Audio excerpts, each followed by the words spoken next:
Hello. Hello, hello. It just said everything went offline as soon as I changed scenes. So now I don't know if I'm actually... Am I still on? What the heck? Oh, there we go. Hello. Hi, everybody. Hi. How's everybody doing? It's been a long time since we had a... Oh, Big Boy, thank you for the subscription. Hello, thank you. It's been a long time since we've just had a yapping stream. We haven't had a yapping stream in a while because I'm really bad at them, I feel like. I'm just really bad at just sitting here and talking. Of course, we're gonna do some Reddit posts, and if I have some energy, we'll do some Windrose pirate game. But for the most part, we're just here to kind of sit, relax. You can't even see my waist. Water Pup's blocking me. What do you mean? Why do you keep saying that? You can't even see anything. Water Pup's in the way. If anything, you're calling Water Pup fat. Stop insulting my son. Yeah, there's really not much of an agenda today. We just really haven't had a chatting stream, and getting better at chatting streams is one of my goals because I'm really bad at them. So we'll see how this goes today. I don't really have much to say, so if you have something to say to my face, you better say it today. Kidding. We don't have to fight. We can get along. People started calling you Uncle in Heartopia. I blame you. What did you do to warrant being called Uncle in Heartopia? I've been doing my dailies. I feel like I haven't streamed Heartopia in forever. And I haven't touched my house, so I could do it on stream.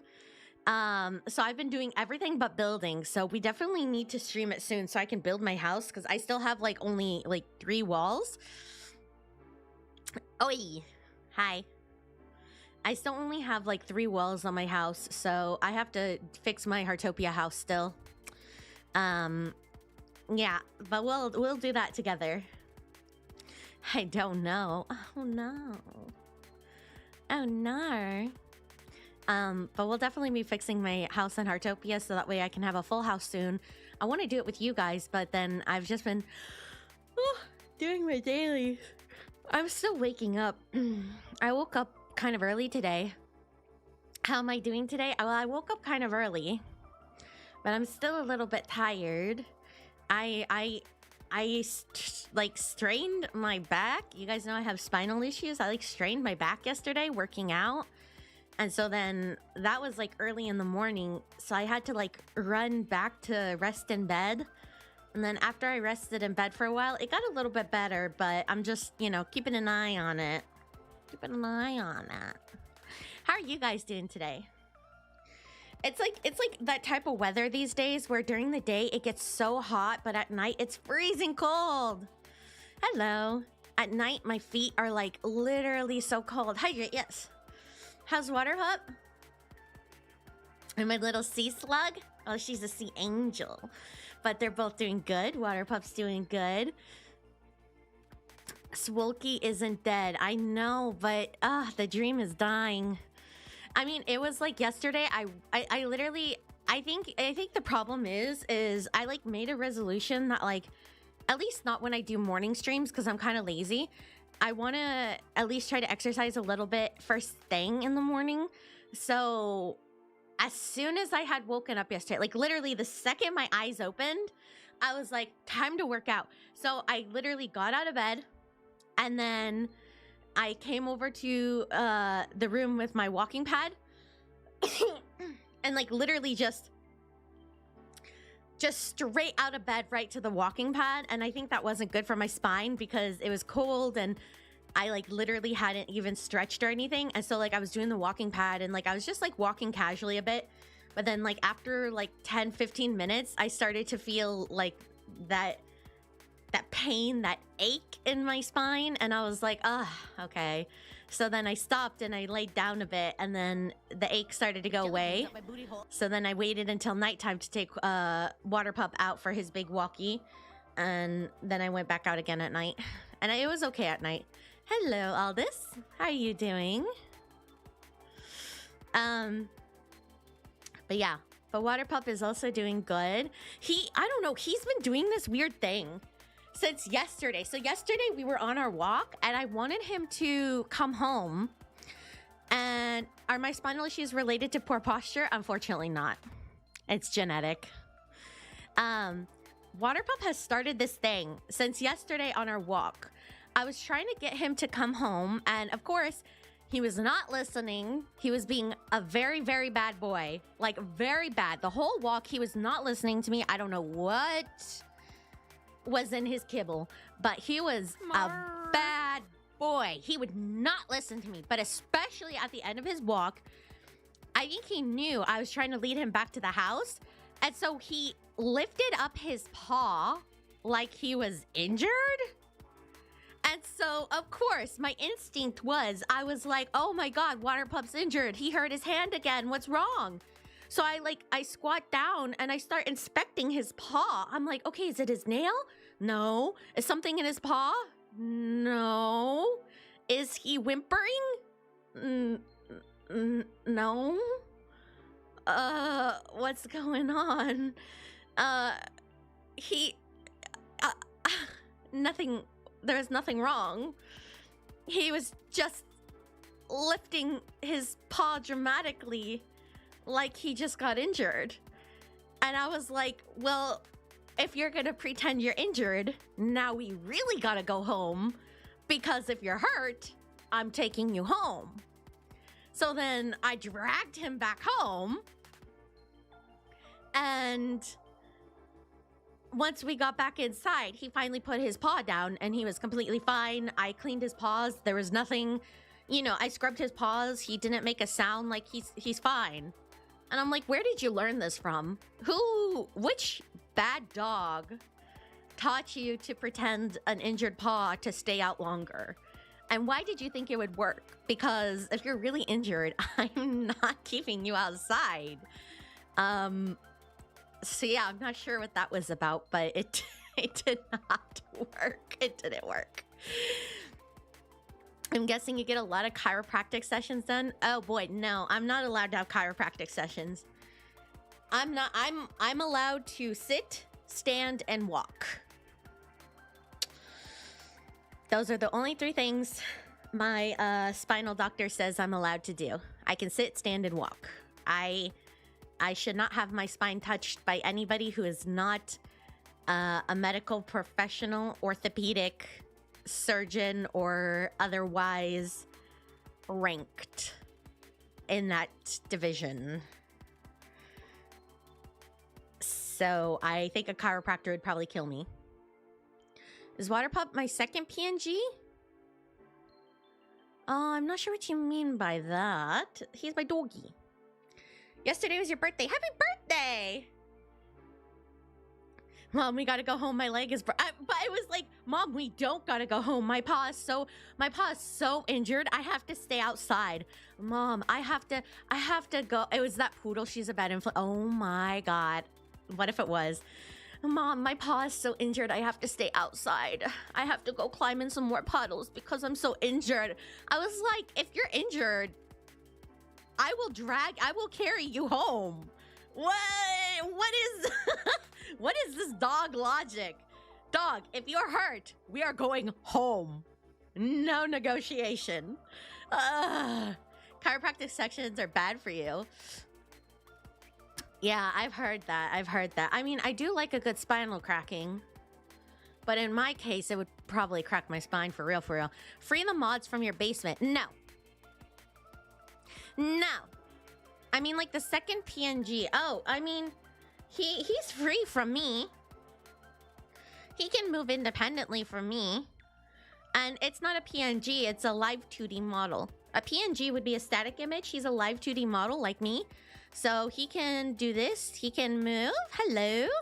Hi, new VTuber. I mean, I'm not that new, but I'll take it. So he can... Please free us. It's so cool. What is this? Why do mods suddenly have rights? Mods, you don't have rights. If you think mods have rights, get out of my chat. I'm kidding. And then let's see if he'll talk. And then he also moves. Oh, I spelled that wrong. He also moves his mouth.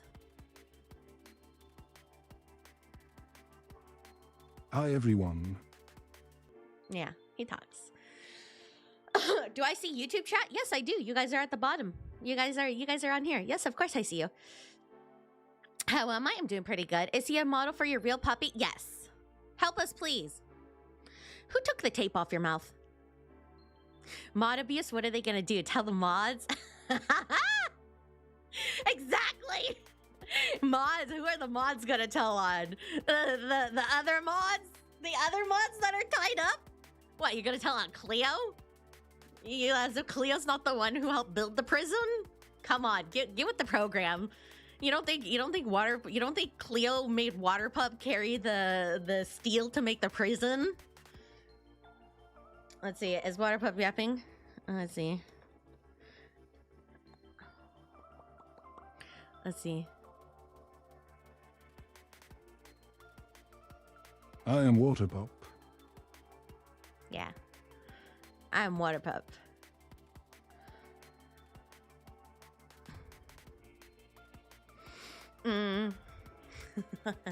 No help for the mods. You guys don't have rights. What do I have to do to get you to read a creepypasta live? What's it on? Is it on Reddit? If it's on Reddit, definitely I'll do it. If it's not on Reddit, I don't know. Maybe. You want to just send it to me? Send it in the mod chat. He's now a CL. Basically, all this shows a competition. Oh, okay. Robot competition. That's interesting. Oh, so I got news. I got news the other day. So oh, hi, Joe. Paw print emoji. Paw print emoji. Thank you, Joe. Paw print emoji. Paw print emoji. I didn't think you'd agree. Welcome to the Gubby Gang Wandering _ Joe. You ask a question and you just assumed I'm gonna say no. What the heck?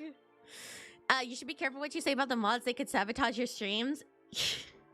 Again, you think mods have rights? You think I give the mods the rights to sabotage my stream? I love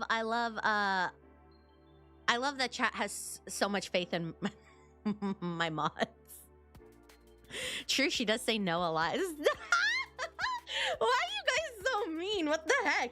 Listen, it's just because I'm a very structured person. Listen, it's because I'm not spontaneous. I don't like being spontaneous. I'm not a spontaneous person. If you've ever looked at someone and or if you've ever thought like, man, I really want a spontaneous waifu, that's not me. I'm not. I need structure. I need to know what's happening 2 weeks in advance minimum. I need a schedule to a T. I need things to be on time. I get upset if my schedule changes. I don't like being spontaneous. I do not like spontaneity. Hate it. I don't like it. Mod, stop blinking. You don't have blinking rights. I hate being spontaneous. I really do. So like, yeah, if someone brings up something last minute, I'm like, no, you gotta give me like 7 to 14 business days to plan it. And then even then, I still have to like plan it mentally because I'm like, I gotta think about this in my head, you know? Spontaneity. Thank you. I knew it was something spawn-ity. I knew it was like spawn-tuity.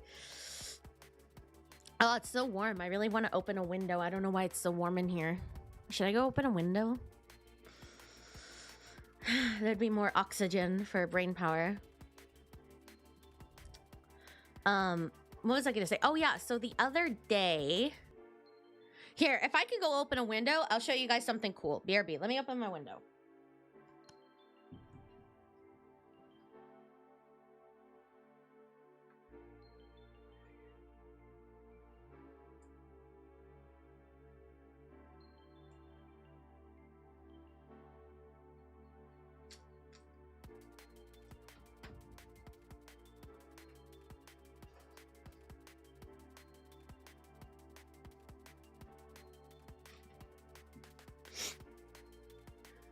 The boards are chirping.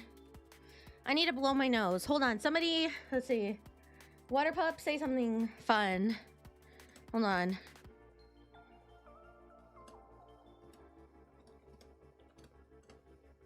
I'm gonna blow my nose real quick.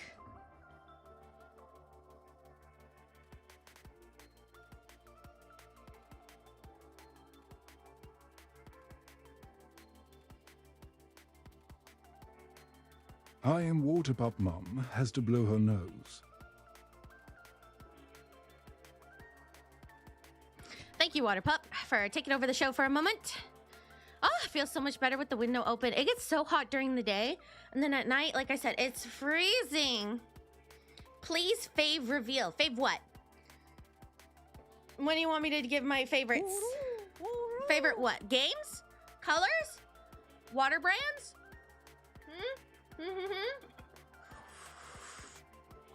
Fave what? You want my favorite? Oh yeah. So what I was saying. Oh, God, I'm so disorganized.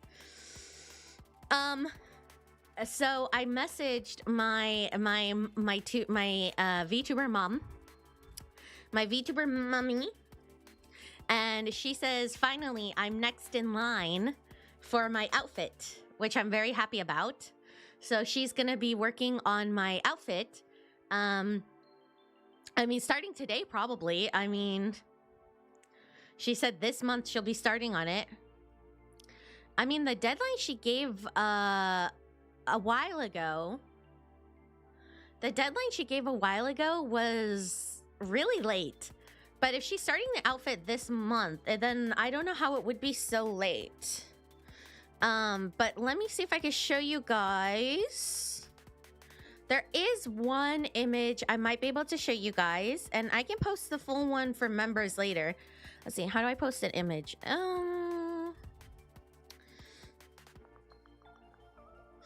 Okay, let me find the image. Where is it?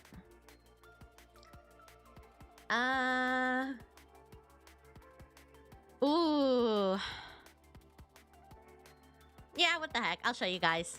This kind of gives off a lot of hint about what the model's gonna look like, but oh, that breeze is so good. I can smell the seasons changing in the air. I can smell spring right now.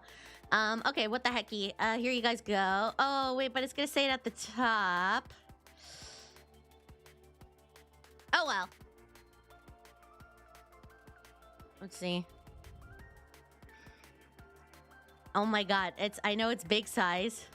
Hold on. No, don't get mad at me, Twitch. Hold on. Don't get mad. Hold on. Ignore that. Ignore.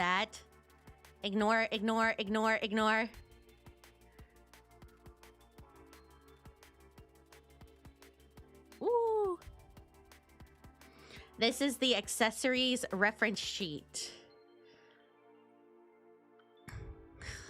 Let's see. How do I get? Let me put me over this. Where am I?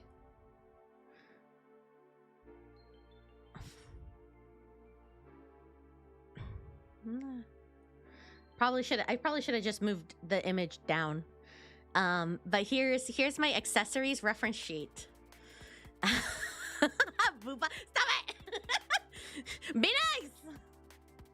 This is my I can show this because this isn't the full outfit yet. I'm not ready to show the full outfit, although you do get a sneak peek of the outfit. I'll use Water Pup as a pointer right here. You get a little sneak peek. Water Pup's gonna be my pointer for a second. Just Water Pup. 잠깐만. So yeah. I mean, the theme is written everywhere. Crap. You guys know. You guys know the theme then. Well, I guess you don't know technically the exact theme, but this is an overview. So this is the accessories reference sheet. I'll post this for the Guppy Gang Elites later. So you guys can take a closer look. But yeah, you guys can see my handbag, the Explorer's Diary. A lot of you guys thought it was a steampunk theme. It's not a steampunk theme. I'm not gonna say the official title, but technically it is explorer themed, kind of. Which potion makes me go bald? None of them. They're love potions. Love potions. Well, we did see most of the title at the beginning. Did it say the exact type of explorer? I don't remember, and I'm not gonna pull it down. But it is. It is a type of explorer. And okay, so here we have just some things. Even if you guess it, she won't say if you're right. Yeah, that's true. I saw Moki the EXP. Yeah, exactly. I got experience points. Here's my diary. There's some badges. My name, a Cleo badge, a little guppy badge, a heart, and a windrose. I guess technically this is a little thingy. Goggles. That's nice.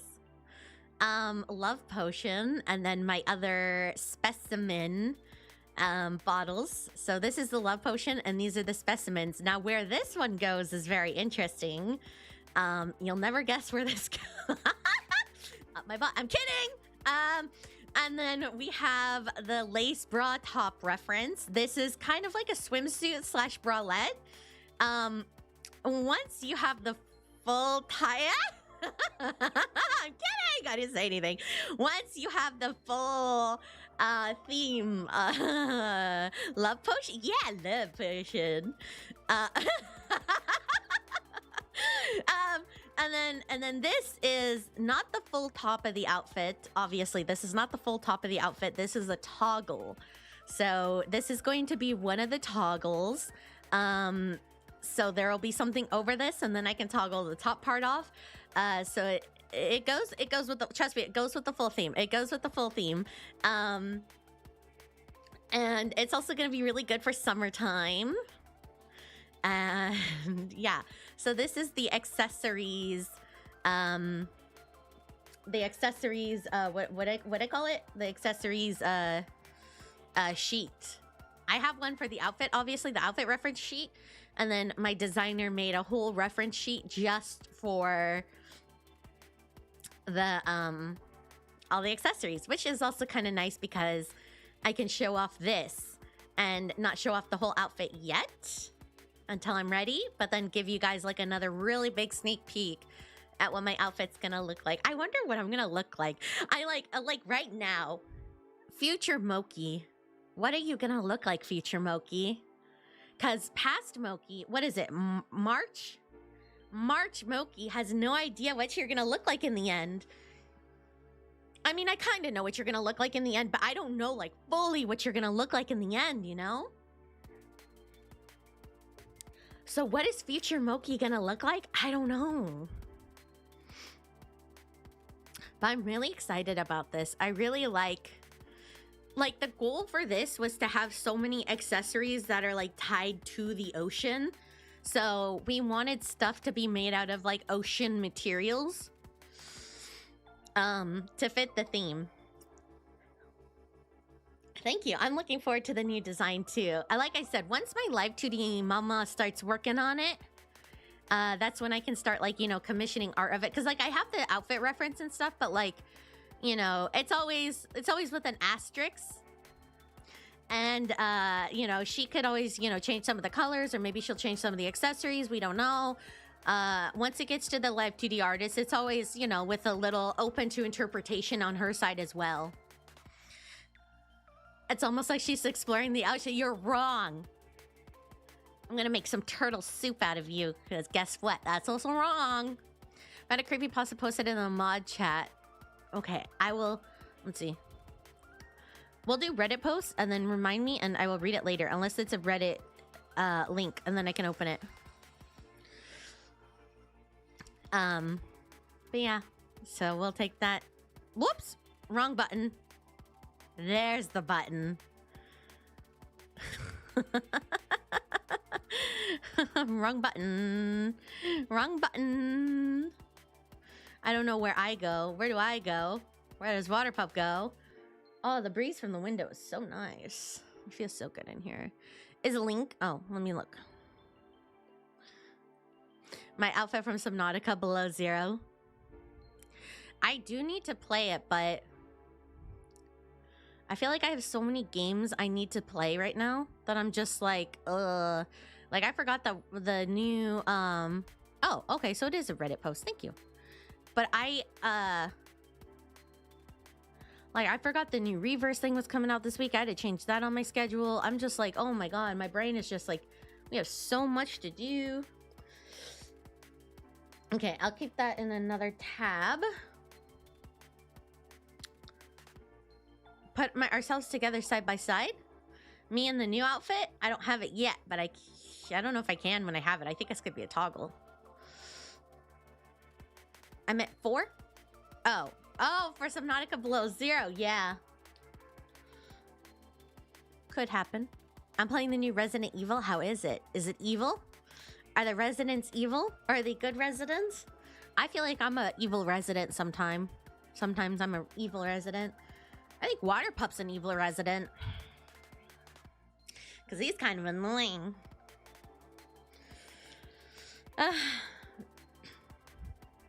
Spooky. Well.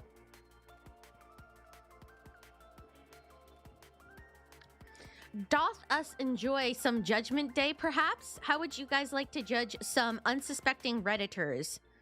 Does that sound good to you guys? We have... Let me move... Whoops. Let me move me over here. Waterpup over here.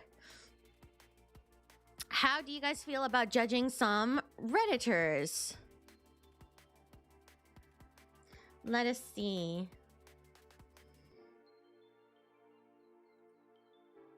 Whoop. Here we go. Redditor evil. Let me... Okay. So today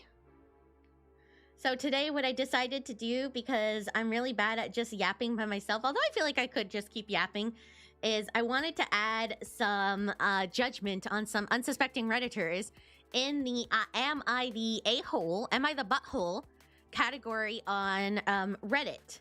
So basically what this is this is a subreddit where people go and submit their scenarios for other strangers to judge if they were the one wrong in the situation, if the other person was wrong in the situation, if both of them were wrong in the situation, or if none of them were wrong in the situation.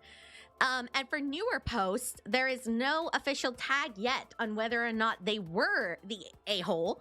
So we are going to be reading some of these, passing our judgment on them, and then seeing if the comments agree or disagree with us on if they are the a-hole. So let us begin and see. Let us begin and see on passing our judgment. So we're going to start with this first one. Let me just make sure I'm set up good. Maybe I might nudge this a little bit closer to Waterpup so I can make it a little bit bigger. Okay. So this one is, am I a massive loss for you to show up late? The new outfit is as insane as Luca made it out to be. OMG. Welcome, Chroma. You're just in time. Wear the crown to... the crow... Oh, the crown? I read that right, and then I read it wrong. And should I wear my crown? Okay. Judgment time. Am I the butthole for not playing dumb on a double date? Honestly, I'm honestly just going to say yes, because I feel like anytime you're on a date, you should just automatically just be able to read the room. But let's see. This happened years ago, but I told the story recently and some of my friends acted like I was the butthole. I mean, if your friends are saying it. I used to work with this girl, Chelsea, who would tell me she always thought I was be a good fit for her friend, Nicole. Each time she said this, it felt like she had no idea we had this conversation before, and I was actively getting better at navigating the conversation. For example, I had gone from, is she cute, to what do we have in common? As she had gone from rolling her eyes to telling me that we're both tall. Okay. Chelsea is very attractive, and her friends match, including the stereotypically very attractive tall blonde named Nicole. And I really wanted Chelsea to follow through with setting us up, but she never did while we worked together. Fast forward a few years, I run into her again. Chelsea is working at this high-end liquor store near my office, and I see her from time to time. She mentions Nicole again and says we would be a great fit, and this time I really push for the setup. She tells me the same spiel about how Nicole is also tall and we have the same sense of humor. She's a waitress at a nice restaurant nearby, as well as other interests. Chelsea even tells me that she remembers one day I chatted her up about The Walking Dead at work, and after work she was hanging out with Nicole, who basically repeated everything I had said earlier. We exchanged numbers, and later that day she told me a time and place. The plan is for Chelsea, her fiance, and Nicole and myself. I creep her social medias, and it's pretty obvious it's wildly out of my league, Nicole. The morning of, she tells me we need to postpone. It sucks, but it happens. We scheduled for the fall. Is he being catfished? For the following week, same place. I come prepared, new haircut, new outfit, studied the menu, everything I could think of to put my best foot forward, and I am introduced to a very different Nicole.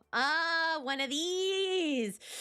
This Nicole is short, fairly overweight, works at a daycare. I could tell from everyone's reaction that I'm visibly disappointed. I decide to go through with the date, but I just keep bringing back the conversation back to what I knew about her, asking questions like, when did you get bored of The Walking Dead? How long have you been a waitress? Oh, Chelsea mentioned you have been friends since you were kids. Okay.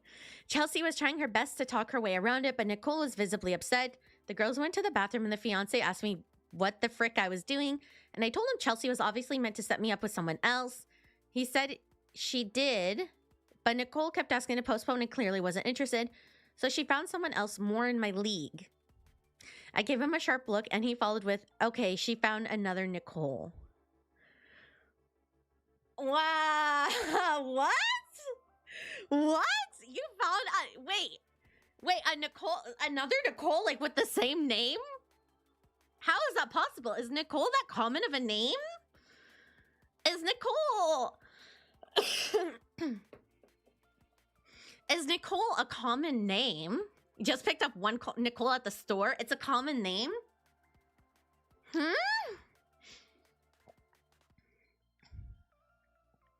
Listen, I'm okay. Oh, hi, future. I'm gonna say everybody except the guy and Nicole is the butthole. The coworker and the fiance are buttholes because they obviously knew what was going on. But it seems like this Nicole didn't know what was happening, what's going on. So I kind of feel bad for her too, because can you imagine? Like, can you imagine from her perspective too, showing up to a date and this guy is like asking you questions like, hey, I heard you like Attack on Titan, and you're like, what? Like, or like, how's your job at the car wash? And you're like, huh? What's going on? It would almost feel like he's like mocking me. So like, if she didn't know, then I feel bad for her too. But Chelsea and the fiance knowing, that is a-hole material. Prime a-hole material. But I feel bad for Reddit. Yeah, Reddit Man and Nicole, I feel bad for the two of them. I feel like they should just be friends just so they can talk crap about Chelsea and fiance. But let's see what the judgment was. Everyone sucks here except the new Nicole. What? Wait, even Reddit Man? What did he do? Justice for new Nicole? What did and the previous, so everybody except what? Yeah, YTA, this new Nicole didn't deserve to be embarrassed. She probably didn't know what's going on, and you went oh, okay. Oh. I mean,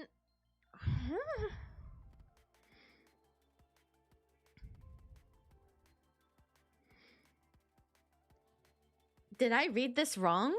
Did he? Huh.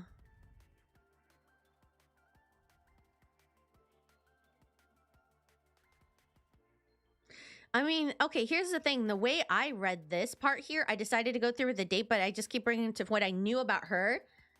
Is like, the way I read this is that, like, this is the information he was given, so he didn't know if this was about the old girl or the new girl.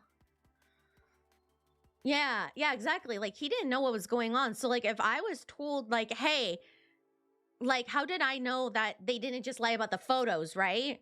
So the way I read it was like, oh, maybe it was just the photos, not her personality they lied about too. Yeah, exactly. Like, maybe this was the Nicole and the social media, like the coworker lied about the social media, but like it was actually her interests. I didn't read this as he was trying to instigate anything. I just, like, if I was in that situation, I too would be like, Okay, well, the only information I have about this guy is he likes The Walking Dead and he works at a daycare. So I would be like, so do you like The Walking Dead? Do you work at a daycare? I don't know what's going on. You don't look like your photos, but like, are you, what's it called? Are you like, personality wise the same person that she said, or are you like a completely different person? Yeah.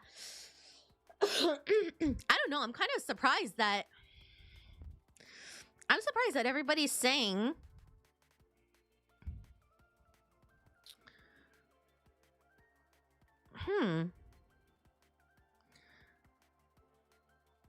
okay. I'm very confused. He put in a confusing way. He was baited entirely. Yeah. I don't know. I guess we're on a different wavelength here. Wow, these are all YTAs, YTAs, YTAs. Everyone sucks. YTA, YTA. Wow. Oh my God. Just got here. What's happening? Apparently, we have chat and I are very socially out of touch. I don't know. Chat and we all misread that situation. I guess we got baited. Oh, look at this. Anyone want to? Don't do that. Okay, would I be the a-hole? Hold on. For suing my friend when she didn't come to my wedding. Oh wait, this already has oh wait, this was 23 days ago.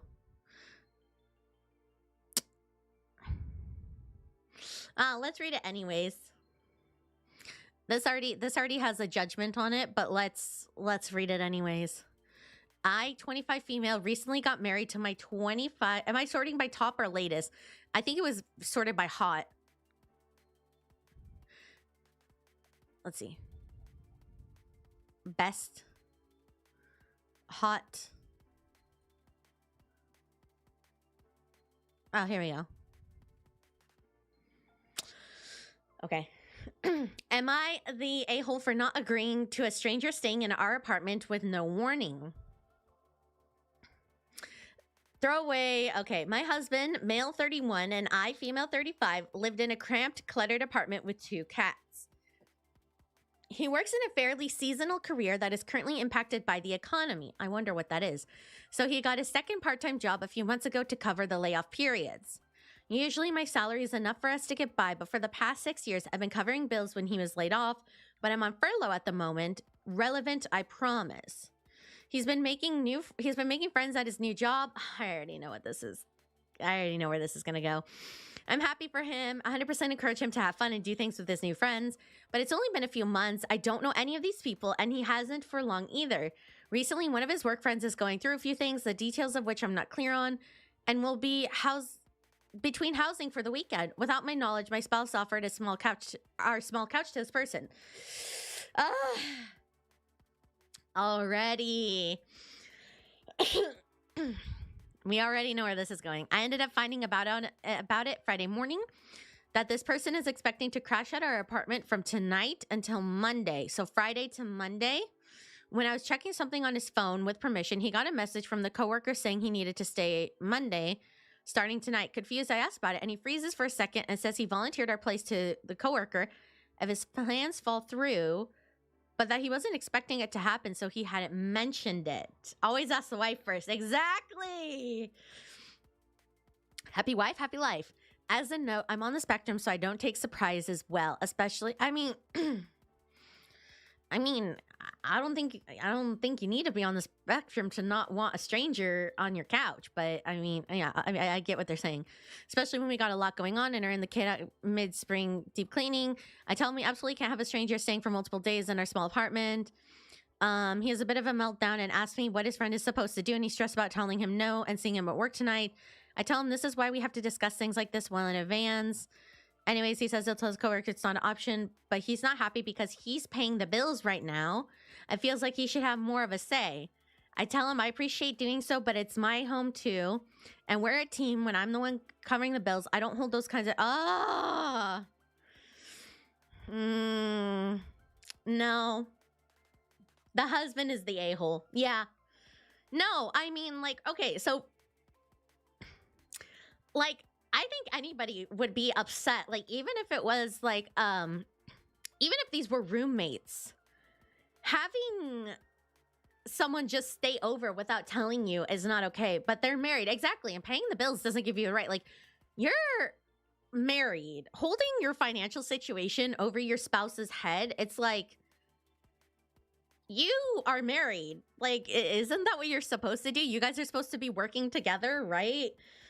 Um, and like, he's like upset that he's like, oh, well, now I have to tell him no. Like, okay, all you have to do is tell him, like, hey, I'm sorry.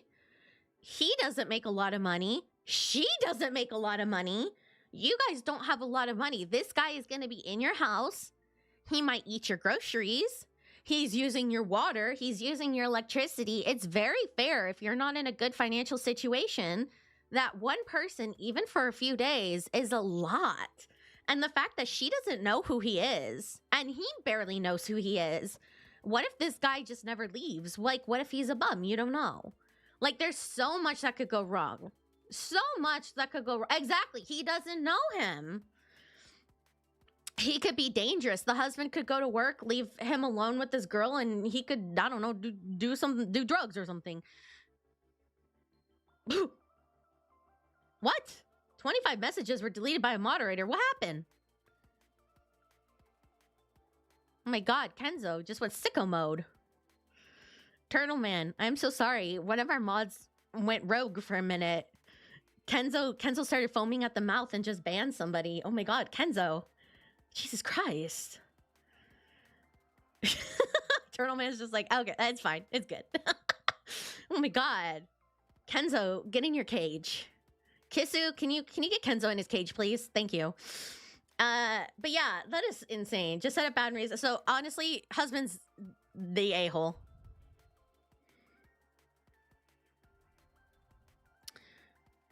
Okay, so she's not the a-hole. Okay, I was like NTA, what? Okay. Why can't why can't he get a hotel for 2 days? Literally what I suggested. Yeah, just because you get along with your coworkers doesn't mean they're your friends. And it doesn't mean you know who they are outside of work. And their apartment's like, toss the husband into the cells. But like you don't know your coworkers out of work. Like, sometimes I've seen my coworkers out of work and, like, you know, they're very interesting people. And I'm just like, oh, you're not the type of people I would talk to out of this. Yeah. No to all of this. And yeah, no. Yeah. This is NTA. Okay, we got one. Yeah. It doesn't matter who it is. Like, you don't bring people into the house without asking or letting people know. Also, hi, Kissu. How you doing? Okay, let's see.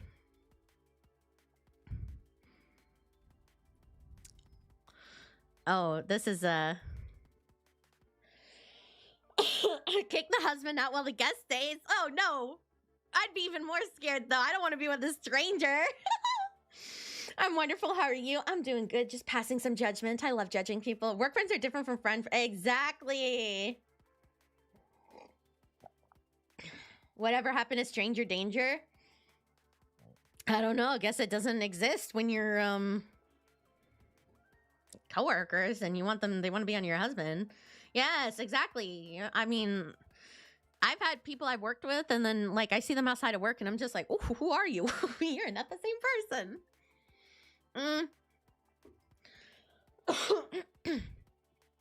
Am I the a-hole for scheduling my wedding 6 days after my sister's 30th birthday? Just from the title alone, like, you should know when your sister's birthday is. But let's see, because I know in America, like, planning weddings, you have to do it like 5 years in advance and stuff. So I, 26 female, I'm getting married to my fiance, 27 female, next year. We found a venue we love and an available summer date at the same price as a non-summer date, which is big in the wedding industry. Okay, so American wedding standards here. We have to keep in mind American wedding standards. I'm trying to understand that. We've considered a lot of factors for this date. So school schedules, work schedules, contracts, Birthdays, weather, budget, traveling. The date happens to be 6 days after my sister, 28 female's 30th birthday. Next year, 28, 30 birthday? Huh? I guess, okay. Guess the math checks out. When I told her the date, she immediately thought I was joking because there's no way I could possibly have suggested a date that close to her birthday. I explained how we are not having a bridal party and there won't be events leading up to the wedding, so she has ample opportunity to celebrate how she wants. She has nothing planned for it yet, but she doesn't want to have to plan around someone else's event. She also said that it's She also said it's inconsiderate of us to have the wedding where we live because older sick family members will have to travel. But she has spoken to them and they're happy about the location. She also asked, why don't we get just married in 2028 or elope? Oh, that's kind of rude. Or suggest a 1.5-year engagement is really rushed. After this, I decided a phone call would be better to communicate because this was all in text. She said that she didn't even think she would make it to 30. So how can consider me not wanting her to celebrate it? She made it any uncalled remarks. This is like me learning how to read for the first time again. What are we doing? Judging Redditors. I only get one 30th birthday, but you can get married as many times as you want. Huh? Huh? Basically got in a screaming match because I told her she kept guilt-tripping me and making everything about herself. Not to mention, this was the third conversation I'd brought up about the wedding where she had reacted with judgment and self-centeredness. We didn't talk for 4 days because everything told me to give her time to cool off. I came back wanting to resolve things, but she was not letting up. Her main points are: 1, I'm not flexible. She now has no autonomy in planning her birthday. I misled her into thinking she had a say in the date. My main points are: 1, that she has so many options planning a birthday. There are so many other factors at play. Okay.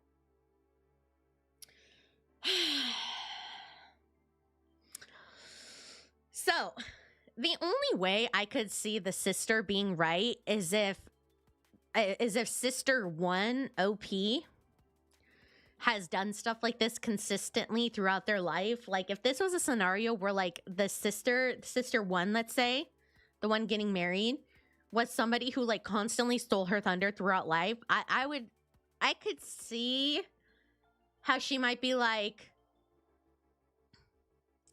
yeah, no, I'm kind of like, are things being left out?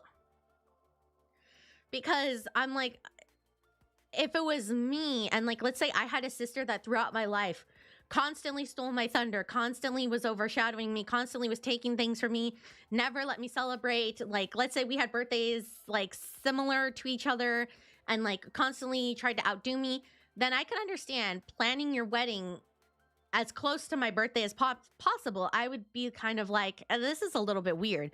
But assuming none of that is true, assuming this is straightforward, 2 good sisters, love each other, both had their own stuff growing up, then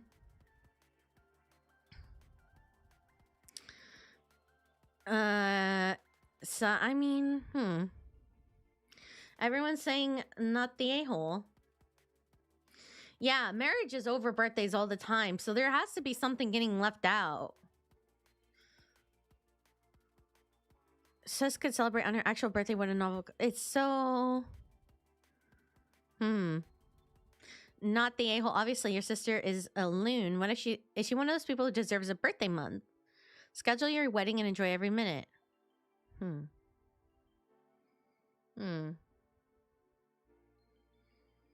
I mean, like, I wouldn't even care if my brothers planned a wedding, like, the day after my birthday. I wouldn't care, especially if they were like, oh, don't worry, like, we'll celebrate your birthday, we'll give you a birthday gift, and then the day after that, it'll be about us. Like, I'd be like, okay, sure, fine. I am selfish. I would like a day for my birthday. This is Am I the A-hole on Reddit. But yeah, I would, you know... I don't know why people aren't asking, is there more information to this? Because this just doesn't seem... I consent, sister, I don't. Yeah, marriage isn't in the same... I don't know. Okay, so, I mean, I guess assuming there's no more information, then, yeah, I agree. The sister would be the a-hole. You don't need to... I mean, 6 days. I mean, you could have the week leading up to your birthday. You get 6 days after your birthday. I don't know. Let's see. What? I need to see this. I'm more surprised if someone want to celebrate their 30th birthday. Oh my god. I hope you guys celebrate all my birthdays with me. If you're 30, don't you guys like stop caring? Oh my god. Oh my god, chat, you guys better celebrate all my birthdays with me in the future. What the hecky? I know I'm thousands of years old, but if I ever reach the Earth equivalent of that, you guys better still celebrate my birthday with me. What? Okay, pee in the mug. Hold on. Okay, let's read this. You guys are distracted by the pee mug. Am I the a-hole? My 35 female partner. Me. 35 female. Here's to 1,000 more. Love you, King. Partner, 40M, so the male, peed in a mug and I was horrified. Am I the a-hole here and how I reacted? Probably not. At first I thought it was the female. I was like, well, that's a little bit, yeah, noticed you read pee mug and you took a drink for your cup. Ew, get out! This is why mods don't have rights. I thought it was the female. I was gonna say, wait, I was gonna say if the woman peed in the cup, this is very intentional because it's very hard as a woman to pee into a container. Anyway, let's read. I'm still a bit shocked, to be honest, so I will try to be as brief as possible. Am I really looking for some outside perspective because I don't know if I'm being unreasonable or different? Okay. My partner came back home for lunch. He went into the kitchen and said something like, I need to pee. As he was walking away to go upstairs, I asked him to slide his shoes off because we had new carpets laid down. He then came back and said, forget it, I don't have time. Oh, God. Took a mug with a leftover coffee and peed in it in the kitchen just right next to me, sort of laughing. I was just stunned. He kept, oh, God, the fact he's laughing and saying, I told you I really needed it. And I just stared, I think, with sheer horror in my face. He then poured the piss out into the sink. And thoroughly cleaned the mug. I said to him not to bother. I want that cup, but I'm gonna puke. And then he started to get annoyed and saying, don't be like that. I told you I needed it. I said to him, by the time you came back to the kitchen, he could have slid off his shoes and be upstairs in the bathroom. He then said, you had to ruin my lunch and probably the weekend. Why do you always have to be such a drama queen? You always make me feel like an absolute piece of, I barely said, divorce. Divorce. Divorce. I don't know if they're technically married, but divorce him now. Marry him just to divorce him. Because what on earth? Ew. Divorce. Oh my God. Couldn't you just, like, you could have held it in? Do you have a backyard? I mean, if I was the woman in this scenario, I would rather have watched you go out into the backyard and pee in the grass than a mug where we drink out of? In the kitchen where we make food? Like, why is the poster wondering if they did anything? Literally, like, in what world would you think you did anything wrong? Listen, I've had some close bladder calls, okay? But never have I ever peed in a mug or a cup.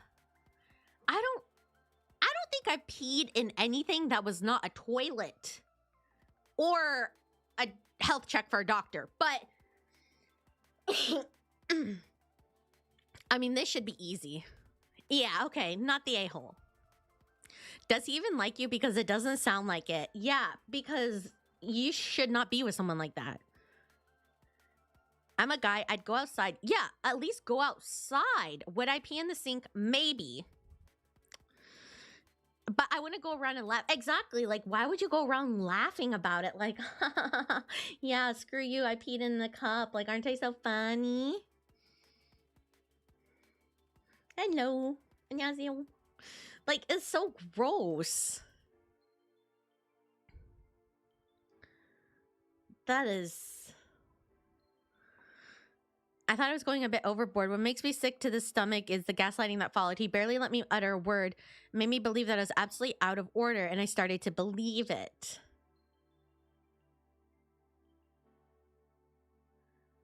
Ew. I mean, here's the thing, is like, okay. I mean, here we go. There's like 20 layers we could go deep into this. If you're a guy, and let's say it's raining outside and it's a snowstorm and there's a tsunami and there's absolutely no way you can go outside, and then you have to pee, and then the toilets are broken, and then you're locked out of most rooms in your house. Number one, is there no disposable cups in your house? Like, is there nothing you can't at least throw out? Okay, why did you have to go for a mug? Do you have no paper cups, plastic cups? Number one. Okay, number two, a plant. I would rather have you kill my ficus than pee into my favorite mug. And I think it's normal not to. I have some for brewing some of my coffees and stuff. But yeah, I mean, and then number three, even if you had to pee in a mug, why would you go around laughing and like stomping around about it? I would pee in the tsunami. Just aim right down the sink. I mean, there were so many more options. Am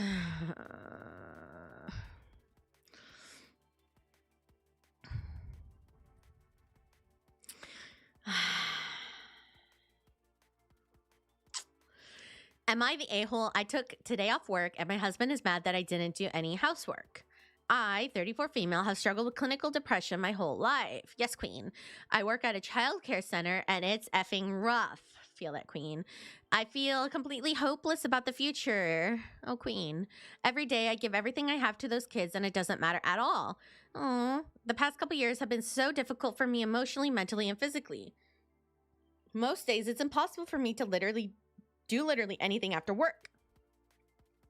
I have to do all my household chores on the weekends. Today, I'm not physically ill. However, the past 2 weeks have been especially difficult at work. In order to keep myself from having a mental breakdown, I stayed home from work. I truly, completely do not feel good. My husband is completely aware of this. My husband came home from work today and was irritated that I didn't do any housework. Honestly, I didn't do anything. Last week, he told me he wasn't happy I didn't do anything on Saturday, and I understand that. We both work and we share responsibilities at home. However, I wasn't supposed to have today off, and I needed to rest, so I didn't do anything to plan to do my chores tomorrow and on Sunday. Last night, he suggested that I should sort through my things in the basement when I get bored today. I know that he wanted me to get that done today, but I didn't feel bored at any point today. He knows how much I struggle with my mental health. He gets annoyed by my depression because he can't understand and he can't fix it. He says he's tired of me whining, and honestly, it makes sense. I've been talking about how I don't want to be on this planet since we met. Oh, God. Okay. I've had to stop going to psychotherapy because we can't afford it. I see a psychiatrist and take medication, but it doesn't really seem to make a difference. Sometimes then I think I'm just lazy. So anyways, am I the asshole for bed running today? Listen. Posts like these are really hard to say if one's the a-hole or not, because on one hand, I feel like I could understand the husband if he feels like this issue is far bigger. Yeah, this is bigger than am I the a-hole on Reddit. Like, if the husband feels like she is not contributing to the household at all, and he can't understand her depression, she's not doing any of the chores, she never helps, and, he just wants her to do a little bit of help. And, she's saying, I'll do it later, because it did mention that she didn't do housework before, I think, somewhere. It said, I didn't do anything on Saturday. She didn't do anything on her day off, but she's saying, I'll do chores tomorrow and Sunday. And the husband doesn't understand the depression. I feel like, honestly, there's just, I think somebody said, like, an incompatibility match. Like, she needs help. And do I understand him being upset? Yeah, not everybody understands mental illness, and I understand that. But She definitely sounds like somebody who needs help. Yeah, exactly. There is probably a lot more of it. There's probably a bigger picture here of stuff going on.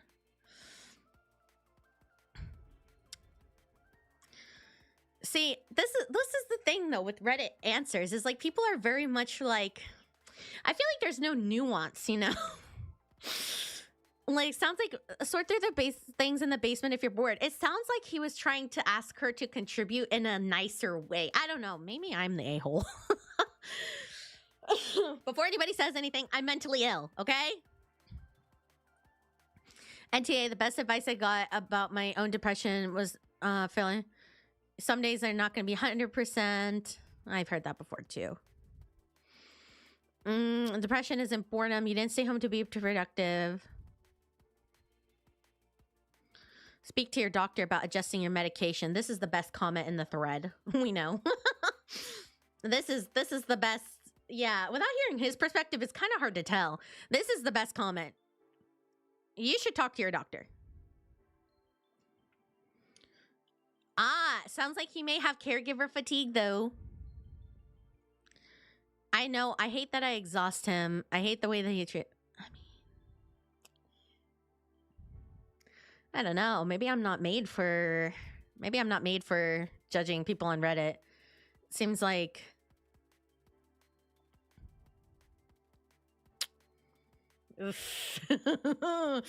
I mean, I'm not saying she's the a-hole. I'm not saying she's in the wrong. I'm just saying that it sounds like she needs help and that he also is being affected by her needing to get help. Because when you're with a partner or like a friend or anybody that needs to get help, we need a less heavy one, yeah. When you're with somebody that needs to get help, it can also affect you. Screw it, ESH. Let's see. It was an ad. Let's see. Let's get another P cup one. Oh,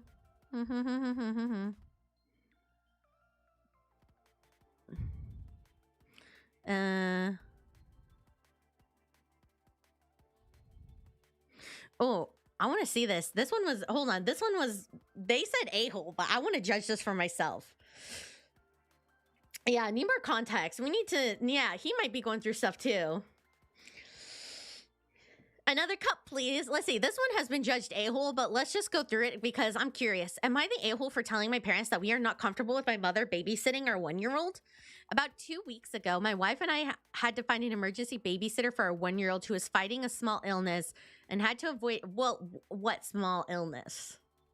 Like, what is it? Foot and mouth disease or something? Or like the flu or a cold? And had to avoid daycare because of it. Nothing serious. We're all doing better now. Daycare just didn't want to expose the other kid. Sounds like hand, foot, mouth disease. Completely understandable.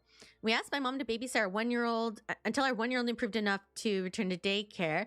My job has some flexibility in that I'm able to stop home at lunch. And when I did, my mother commented our child wasn't really eating and took only a few short naps. However, when I tried giving them some of the same food that was set up for a 1-year-old, they almost immediately ate everything up. Additionally, both days before I left to return to work, I had asked if there was anything I could do to help, like check diapers, allow my mom the chance to go to the bathroom, etc. At the end of the first day, when my wife returned from work, my wife said our 1-year-old was extremely fussy, tired, and hungry. Additionally, they have developed severe diaper rash. With limited babysitter options, we decided to have my mom watch one more day and see if daycare would let her back in if their illness improved. After the second day, my wife had a similar report about our 1-year-old and that the diaper rash had worsened. However, their illness was improving, so we decided to go to daycare with their approval the next day. When my wife picked her up from daycare the following day, they politely asked if our 1-year-old had anything to eat the past few days because their number 2 diapers were similar to that of a newborn who only drank milk formula. Additionally, they were deeply concerned about the diaper rash. This immediately set off red flags for my wife and I. This is not the first time we've been concerned about my mom's babysitting either. Previously, there had been issues with getting our child down for longer naps and trying to limit negative screen time. Are we the a-holes for telling my mother we are not comfortable with her watching over our child?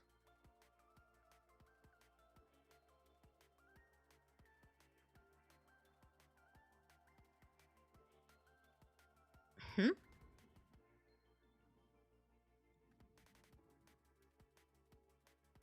Hmm.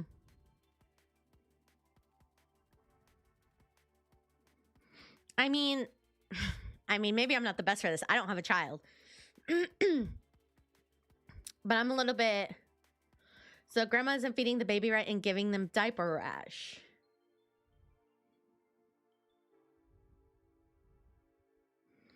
I mean, the fact that a 1-year-old should have food, right? Pretend it's water pup. I mean, at 1 year old, he was eating solids. Does a 1-year-old human eat solids? You think your mom was neglecting your kids because her behavior was often sick? I'm honestly amazed that you ever figured out by now that absolutely everything is different. Oh, yeah. Oh, wow. Oh, wow. Oh, they reached into them. She didn't take long naps. When my babies were sick, there were times I had to sleep in a recliner holding them upright to get them to sleep because they were so congested and miserable. Also, she was out of her normal routine. Uh-huh. Yeah, a lot of people are... So they're just saying, like, the baby was just sick. If he was too sick for school, then he was too sick for, someone is feeding and cleaning water pup. But if water pup was already sick, that is the thing. How in the world did your daycare notice the poop and rash, but your wife didn't see it?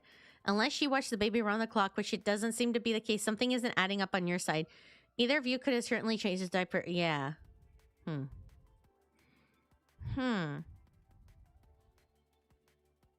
They didn't indicate that they even treated the diaper rash or gave the mom cream to use the next morning. There's...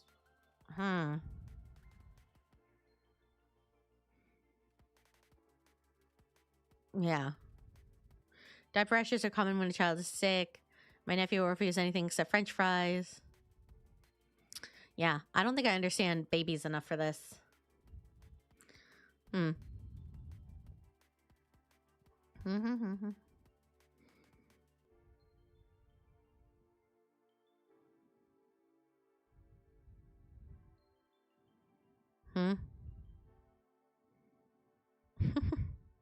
There's some weird ones in here.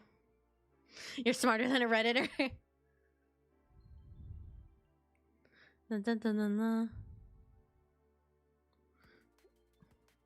Oh, hello.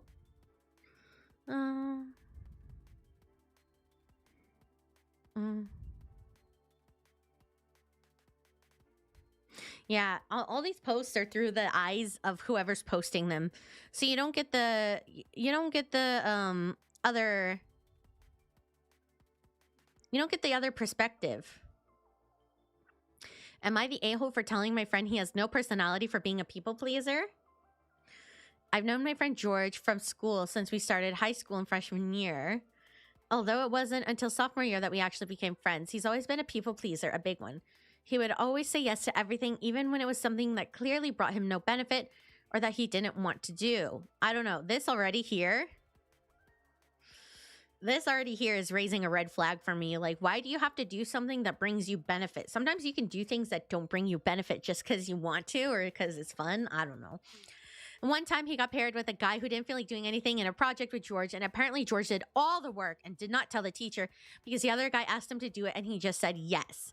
Another example is when he gave money to one girl in her class because she didn't have money. You may think he did these things out of kindness. No, he didn't. He told us that he didn't actually want to do those things, but he didn't want to seem rude and say no.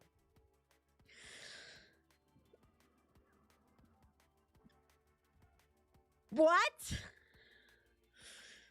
I don't understand how that's not... I mean, he didn't do it out of kindness, but he didn't want to be rude. I feel like... What? Yeah, we're consensusing am I the a-hole post. I don't know. I feel like that doesn't make sense. You don't want to be... He's not being nice. He just doesn't want to be rude. Okay. Sounds like you might be jealous that your friend is a caring person. But let's see. He's a nice guy, but that might be a problem. He's too nice. And people take advantage of that. The problem came last week when we went on a school trip to a museum. In the museum, at some point, they brought us to a room where they were going to explain some boring stuff with a PowerPoint no one was going to listen to. Thankfully, there were chairs we could sit on. Me, our other friend, James and George, sat in the last row to the right, whilst 2 girls sat next to us, finishing the last row to the right. However, there was one missing chair for the students, meaning that one of the girls was left out. We were sitting right next to her 2 friends who are very obnoxious people, in particular the girl who ended up standing up. However, the girl came up to George and told him in very bad manners to basically F off and let her have a seat next to her friends. I got upset because when she said that, because we literally got there first and George hadn't done anything wrong, that seat wasn't hers. But he said, I'm sorry, stood up and let her have the seat. Not even a thank you from the girl, by the way. I was extremely mad at George. Not even, okay. I see the vision now. But because he was not going to have to stand for an hour, and not only was he, in my opinion, disrespected, but also said sorry after what happened. After they gave us the boring talk, George came to us and said that she was a huge a-hole. Now, maybe the good friend thing would have been to agree with him, but I was really mad at him, so I told him my opinion. Instead of calling her an a-hole, maybe you should see how you have 0 personality and just let people walk all over you for the sake of avoiding conflict. Either next time you stand up for yourself or you won't have my support. Okay, at first I wasn't with the friend, and then I was with the friend, and now I'm not with the friend again. No. I could tell he didn't like what I said, but he didn't like it. Wow. Oh my God, that is so mean to say to your friend. I mean, again, nuance. I feel like so much nuance. Like, you don't know what your friend's been through to just kind of accept situations like that. And like, a lot of times people just, the personality thing is so uncalled for. It took a turn. That was like a whiplash turn. Oh my God, my neck hurts from that whiplash. He was basically like, that's your fault that they were mean. Like, at first I was like, okay. At first I was like, okay, this guy seems like he's kind of a mean friend. And then in the middle, I was like, okay, sounds like he cares about his friend. Sounds like he cares. But then at the end, what?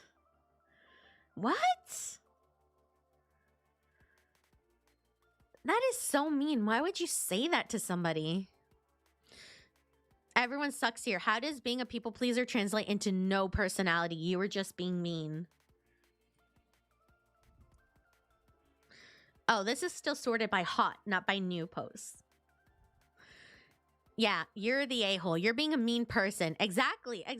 Just because he says yes, why would you immediately call him the a-hole? Like, the yes man is not an a-hole.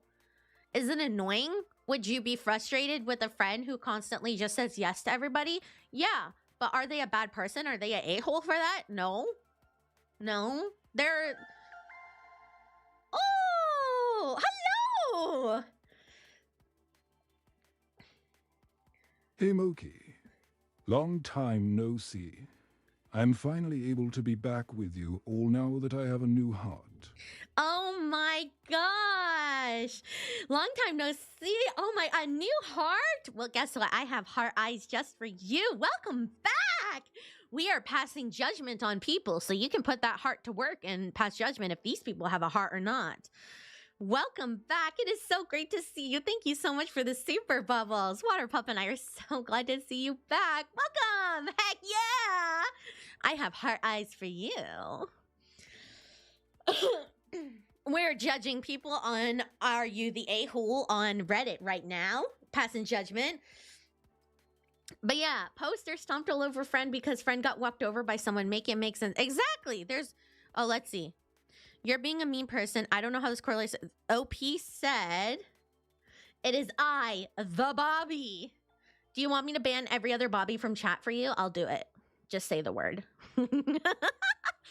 It was mean, but understand my position. He's clearly doing himself no favors here, and this has been going on for a while. I've tried to tell him a couple times nicely to not let those things slide and to do something about it. Every time the same reply, it's no big deal. I don't want conflicts. My page sounds like you guys just don't want to be friends. Sounds like you guys are just too different to be friends. Just, you're not meant to be friends. And that's okay. Some people are not meant to be friends. And that's okay. They did give $5, so I should ban every other Bobby. Some people are not meant to be friends, and that is okay. As a friend, you stand up for them and help them. Exactly. If your friend is being walked over by everybody, that doesn't make them an a-hole. That you should be there to help stand up for them and to help them get the confidence to do it themselves. People who fear conflict so much cause a ton of trouble for people around, but yeah. Well, I mean, but it doesn't seem like he's making trouble for people around him. It just seems like this guy just is annoyed that he's acting like that. You know? And like, there's nothing in here that would affect the friend. It's just all stuff that's like, oh, I'm just tired of him being a beta, basically. Like, I just don't want him to be, I just want people to stop taking stuff from him. Like, why can't he, you know, tell people to F off? It's like, some people are not like that. Like, I've met a lot of people who are just like, they're very, like, very passive people. Some people are just very passive people. And if you don't like that, just don't be their friend. People pleasing isn't healthy, but neither is treating your so-called... Exactly. That's why the best thing to do is to help your friend. Be like, hey, next time somebody says, give me your lunch money, I'll stand next to you and you tell them no. And if they say anything back to you, I'll be there to be like, double down on it. Yeah, sounds like they don't like it when they don't like it their way. I mean, that's what I would do. I'd be like, if I was really that pissed off and I wasn't a super passive person, that's how I would handle it. I'd be like, okay, we're going to go into anti-passive training. So what you're going to do is next time that girl asks for a seat, you're going to say, no, I was here first. And if she says anything to you, I'm right next to you to yell at her. I will handle it. I got you. And so then now the friend feels safe, and now the friend feels like he can, you know, take his seat back. But it's not like the friend ever helped him. In these scenarios, this friend never helped him. Like, the girl asked for the seat. He didn't speak up for his friend. Someone asked for money. OP didn't stand up. You're being mad that your friend's passive? You didn't help him. Homies should stand up for homies. What happened to the homie code, you know? Ooh. Okay. I feel like this one, yeah, you gotta show set examples. Culture expectancy says we have to give up our seats for the, but I mean, what happened to bro code, man? Like, if a girl comes up and she's being rude, shouldn't you be like, oh, sorry, my friend was here first? Like, you know, at least be a bro code, or be like, hey, like, ask him nicer or something. Like, you know, you gotta bro code it a little bit. I feel like you gotta bro code it up. That's just my opinion. But I feel like this one, a lot of us can relate to. Just by the title. I don't know. But by the title, confronting my friends about them not inviting me. You saw a new post on there. Oh, we're sorting by hot. Because we need comments. If we sort by new, there's going to be no comments on them. Okay, so fake names. I have a trio friend group. We are all girls in our early 20s. I'll call my friends Sam and Mia. I met them in our first year of uni, and we became very close because we were all new in town and very far from our families. 2 years into our friendship, we started living together because we grew tired of our uni dorms. Last year, I dropped out, Mia graduated, and Sam changed majors, and she also eventually moved out to rent closer campus. I borked. But we continued being close friends and met every week until something started feeling weird. To fill the vacant, Sam left. My man Leo moved in with Mia and me. I assume that means her boyfriend. And at first it was great, but soon I started feeling Mia didn't like him much. They never really connected and none did an effort for it. So I was put in an uncomfortable position because Mia would tell me that what she didn't like about Leo, but wouldn't tell him directly. Well, why would she tell him? What? Huh? Wait.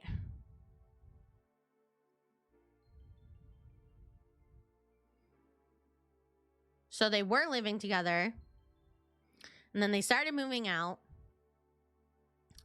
Sam left, so then Mia, OP, and her man, and then OP's man moved in. Mia would say what she didn't like about Leo, but wouldn't tell. Why would she tell him directly? Why would I tell my friend's boyfriend what I don't like about him? I mean, I might tell my friend, like, hey, your boyfriend, he's nice, but, you know, maybe he's a little awkward, or your boyfriend's nice, but, you know, I'm worried about how he talks to you. But why would I tell him? I don't know him. She also started spending more time in her room. It became very, I guess it's supposed to be frigid to us. Okay, this is very weird so far. Parallelly, is this a word? Sam became friends with the girl from her class, and they invited Mia to party with them because she worked near campus. I felt left aside, but of course I understood and wanted them to have good friends. The only thing I asked for was to meet Sam's new friends so we could all hang out together sometimes, and they seemed to agree on that. Time passed, and they never introduced her to me. They would cancel dates with me at the last minute, and then I would find out that they went out with Sam's friend. They don't like you. Even after telling them this hurt me, they kept doing it. Last night, Mia told me she would spend the night out. When I asked her where she'll be, I do this because we live together and I worry about her. Again.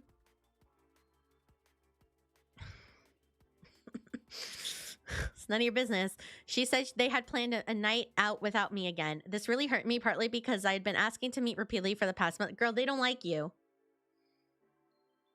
Because I was working them, and partly because she tried to hide it. I thought maybe Mia needed a place to rest from me and Leo, because I understand living together is tiring to an extent, but I don't understand why leave me so clearly on the side.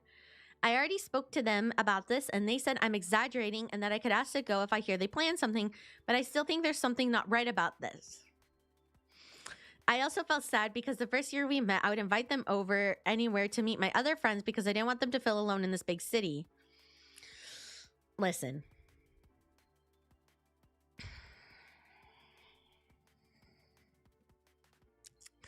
Listen. I always root for the underdog. I want to say the friends are the a-holes. But there's something here. The part that's getting... Yeah, we need more info. Is she bringing her boyfriend? Is she talking about her boyfriend? They obviously have said they don't like her boyfriend, and 3 of them are living together with the boyfriend. So there's obviously something we're missing here, right? Like... Oh, hello. Thank you for the follow. Mia would tell me what she didn't like about Leo, but she wouldn't tell him directly because she wants to talk. The fact that she's like, why won't you talk to my boyfriend? What?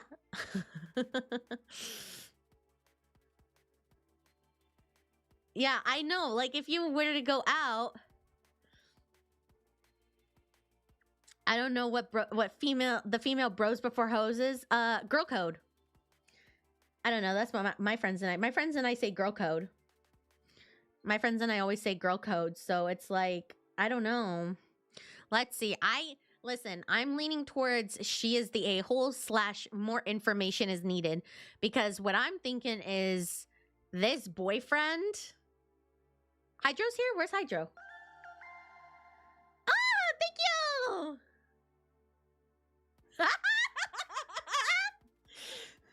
Oh, is this the legendary Moki wisdom that comes from being a woman and being able to understand women? A feat impossible for us guys. Listen! Men! See, this is like a training session for men. I'm getting the men's perspective in chat, and you guys are getting the girls' perspective from me? Exactly! Thank you for the super bubbles. That's what I'm saying, is we're bouncing off each other, chat. But yeah, but I mean, here's the thing. I'm thinking the boyfriend's the problem. But yeah, girl code. The bros before hoes would be girl code for girls, I think. But I'm thinking that this boyfriend, more info is needed because of this boyfriend. Let's see. You need to accept they moved on. Having a boyfriend move in always ruins the dynamic. Yes, I was right. Sounds like they don't like your boyfriend, so they're excluding you. Yes! I was right. They're avoiding Leo. Oh my god, chat. Chat, we were on the same page as Reddit for once. Oh my god, chat. Oh yes. Oh, I'm connecting with my inner Redditor. Oh my god. I feel the fedora. I feel the fedora dawning upon my head as we speak. Yes, the fedora is dawning upon the top of my head right now as we speak. I'm ready to become a Reddit mod. Can you explain why girls go to the restroom in packs? It is what's it called when it's like instinct, like animal instinct? I always bring my friends to the restroom actually. I don't know. It's just, it's like, how like wolves, like a wolves, like they sleep in a circle so they can watch each other's backs. It's like girls never let their guard down. If I pull my pants down and I'm peeing, I need at least like 2 or 3 people outside the door keeping an eye out. I'm vulnerable while I'm peeing. That's why.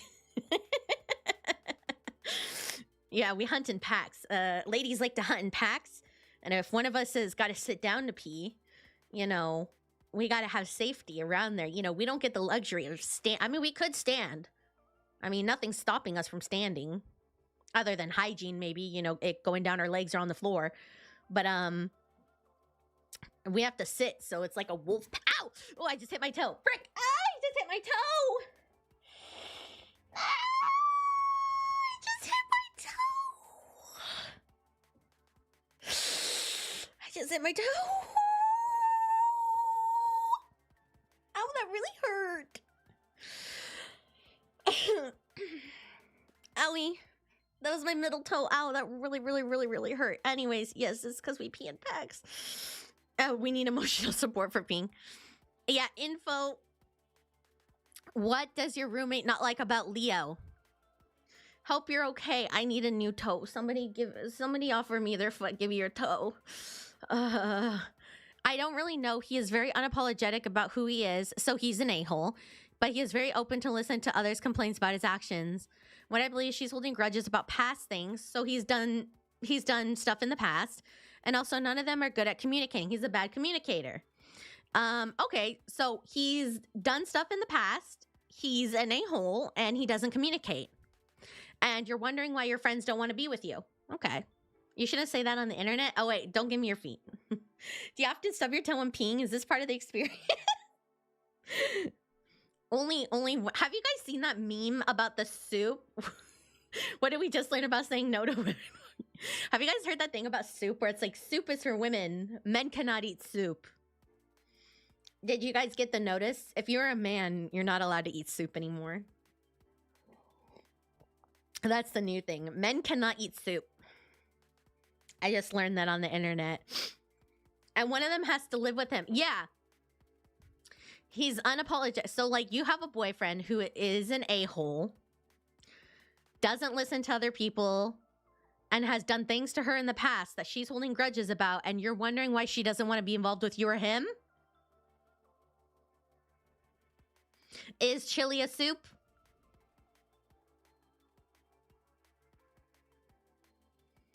Better check yourself before you wreck yourself. Yeah. Anyways. No. I don't think NTA. I think info is needed, and also I think there's something going on with the boyfriend. It's a stew. Is cereal a soup?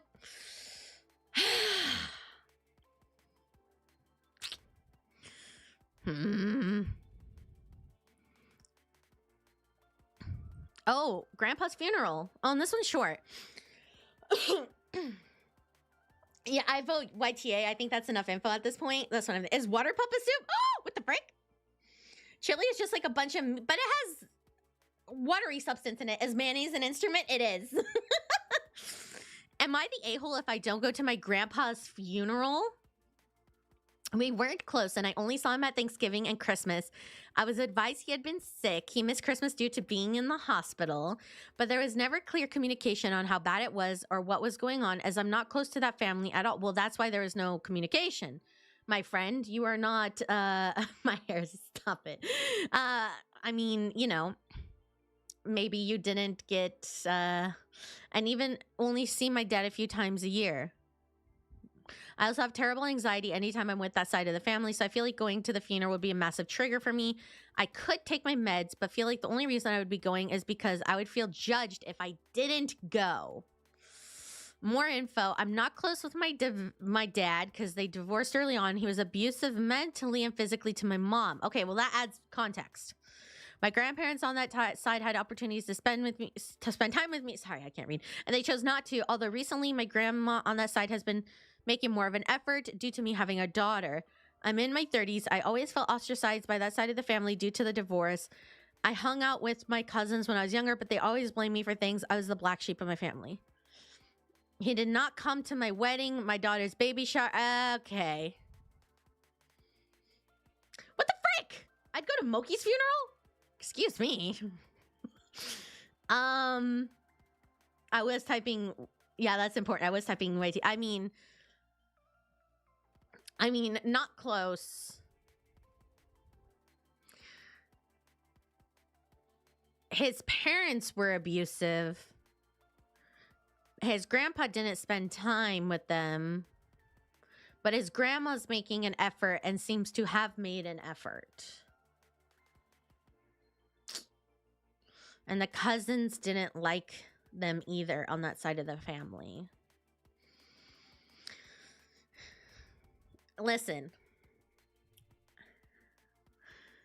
Yeah. Critical context. Listen, if you just weren't... Oh, bye, Kaiser. I hope everything's okay. Listen, I feel like if you come from a culture, will you come to my funeral? No, because you're not gonna die ever. You're not allowed to. I did not give you permission to ever pass away, so why would you? So that would be going against whatever I said. Good luck, Kaiser. Be safe. You know, when you live somewhere where, what's it called? Like filial piety. Is that the right phrase? When you live somewhere with a very strong sense of filial piety, like not being close to a family member, meh. Not having talked to them much, meh.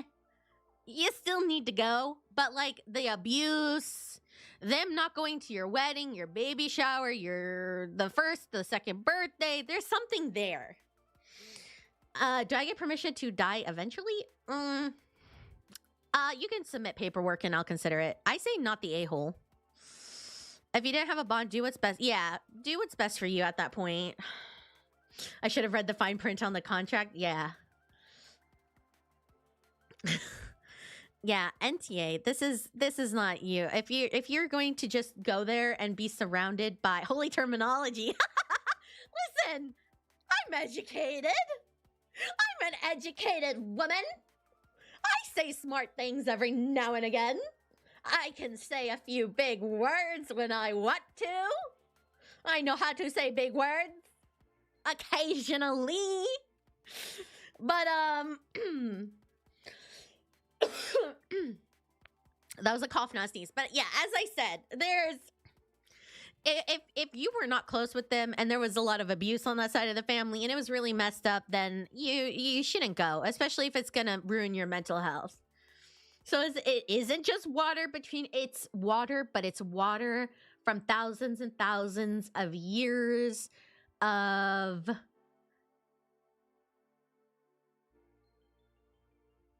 experience. That's the word. I'm smart. I'm smart. Dude, this ad comes up all the time. I don't know what is with this ad. I don't understand why this ad comes up so much. I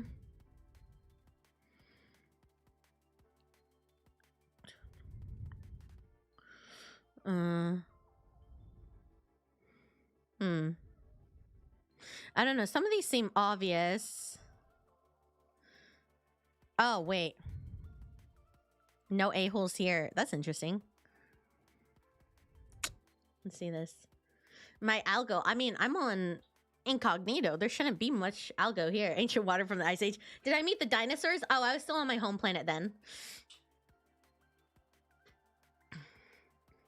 Yeah, exactly. Water has memory. Oh my god. Okay. Would I be the a-hole if I confronted a classmate about something that happened months ago? See, I click this because I'm like, dude, something that happened months ago, that seems a little bit petty to confront a classmate about, but let's see. Okay. 18 female. Okay, so like you're in high school. You're in high school, so this is also somebody that's young. I'm upset over something that happened months ago involving other classmates, but in particular, one classmate, Olivia, 17, female. This all happened back in August of 2025. For context, our school prepares trips at the start of the year, and you get to pick what trip you want to go on. Oh, hello, Waterway. I do have friends in my year, but they went on other trips. I really wanted to go to London, so I went alone while my friends went off on other trips. I'm a quiet person and I enjoy being by myself. This often leads me to shut myself off, wear my headphones, and mind my business. We arrive and I get put in a small room with Olivia. There are other girls in the room too, about 9 in total, including me and Olivia. The room was small and it only contained 3 bunk beds with 3 bunks each. There was no room to move around, although the beds had little curtains you could draw so you'd have your own space. So it's about 6 p.m. I'm in the room. This is about 3 days after we arrived. We had an activity planned for later in the evening, so everyone is trying to shower, clean up, and get ready for later, me included. The door has a passcode, but a lot of the girls were having trouble remembering it, so they relied on their friends to open the door for them. However, at that time, only I was in the room. I'm in my bed, trying to change in the little space I have, and the moment I'm almost completely undressed, someone knocks on the door. It's Olivia. She yells through the door, saying she doesn't know the passcode and that I should open the door. I yell back saying I'm changing and give me a minute because it's a bit of a struggle trying to put on clothes in the little space that I have. It's silent and I don't get an answer. So I figured they left just to make sure I put my clothes back on, get out of bed, and stand in the middle of the room waiting for her to come back. She comes back a few minutes later and I open the door for her immediately. I tried to explain to her that I was changing and I couldn't open the door for her a minute ago, and I apologized.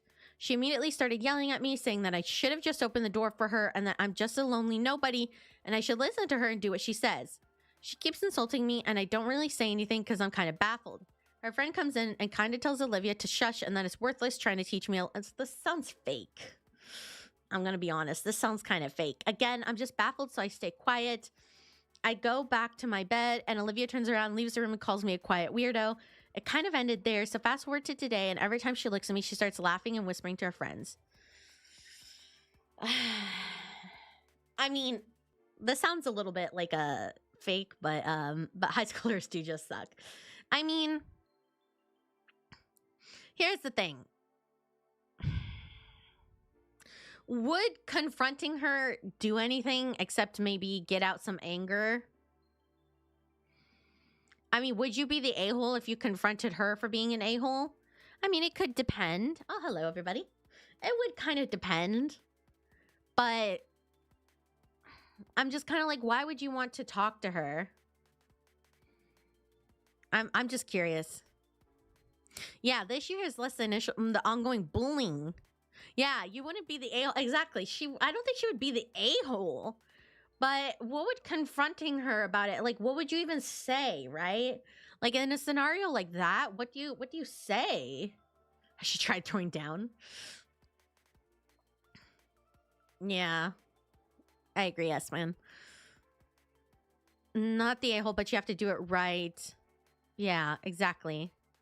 If you're graduating soon. Yeah, that's true. Also that, like, you're 18, you're graduating soon, aren't you? You set the mood that there's something worthy of apologizing to. You shouldn't confront because it'll end with you apologizing. Yeah, exactly. What would accomplishing that do in the long run? Like, I'm thinking of times that, like, I've been bullied in the past and I'm just like confronting them. Does it really help? Let's see. You wanted me to refresh. But I told you it's sorted by hot. It's the same. It's the same post.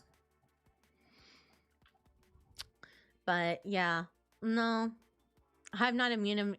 I mean, I mean, if she was going to be with this girl for a while and she was going to be like, you've been an a-hole since we went on that trip, like, you know, you've been an a-hole since then, I could understand it. But no, yeah, exactly. You're about to graduate. You're not going to see them ever again. Just let it go. You're not gonna. I mean, I know it sucks, and I know they're an a-hole. They're not gonna go far in life being an a-hole. Like, people like that do not go that far in life. They're not nice people. They're not good people. And so no. I mean, again, what is it going to accomplish? If anything, it might just make it worse for you. If you, like, you also have to consider, like, some people like that are, like, really crazy. If you, like, trigger them, they might attack you more and bully you more. I don't know. If it was my friend, I would kind of be like, I don't know. That's a hard one. Let's see. Let's do one more, and then there's a creepypasta to read. No. Let's scroll down quite a bit.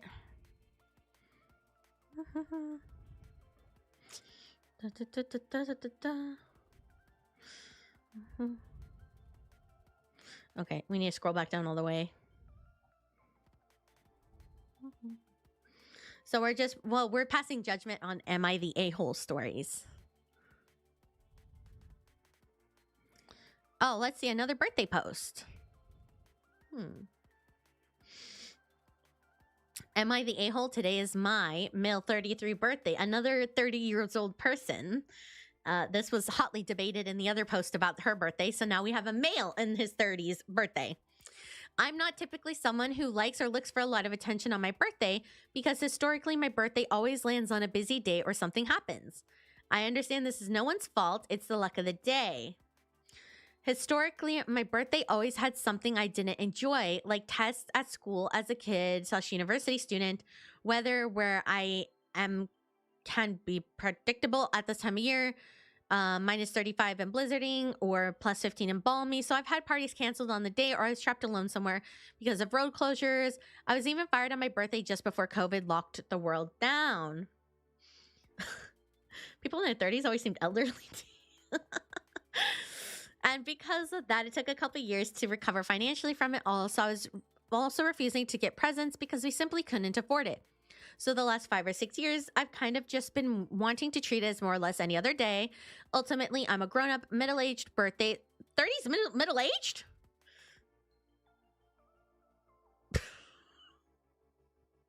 You plan to live to 60? We're starting off on a positive note. What? Okay. I mean, if you're planning to live to 60, that just threw me off. I'm like, middle-aged. You're 30, you're 33. Aim higher, my friend. Aim higher. My God, Reddit is depressing.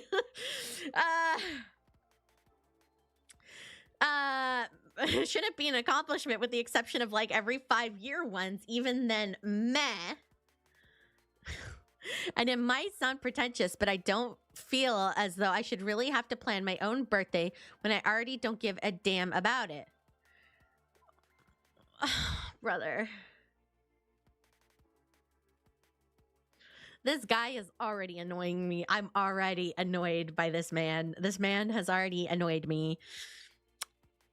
I don't feel as I should really have to plan my own birthday. Listen, yeah, then don't have a party.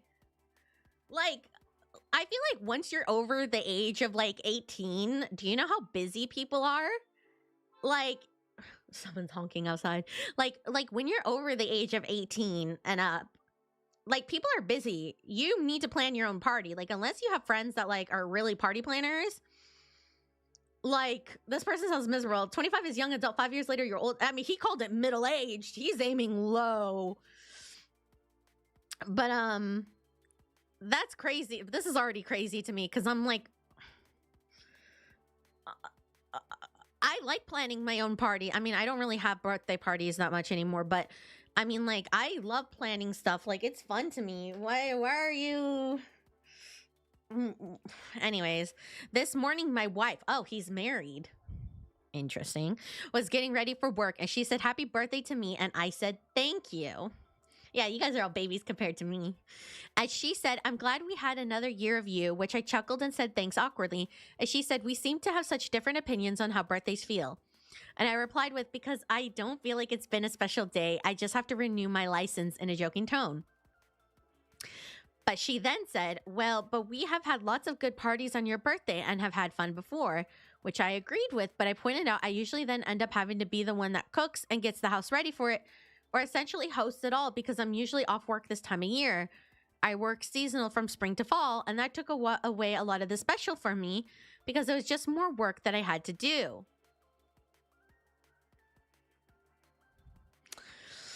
But then she took it as, I don't see any of the effort she has made in the past. Dude, you just said you don't see any. Okay.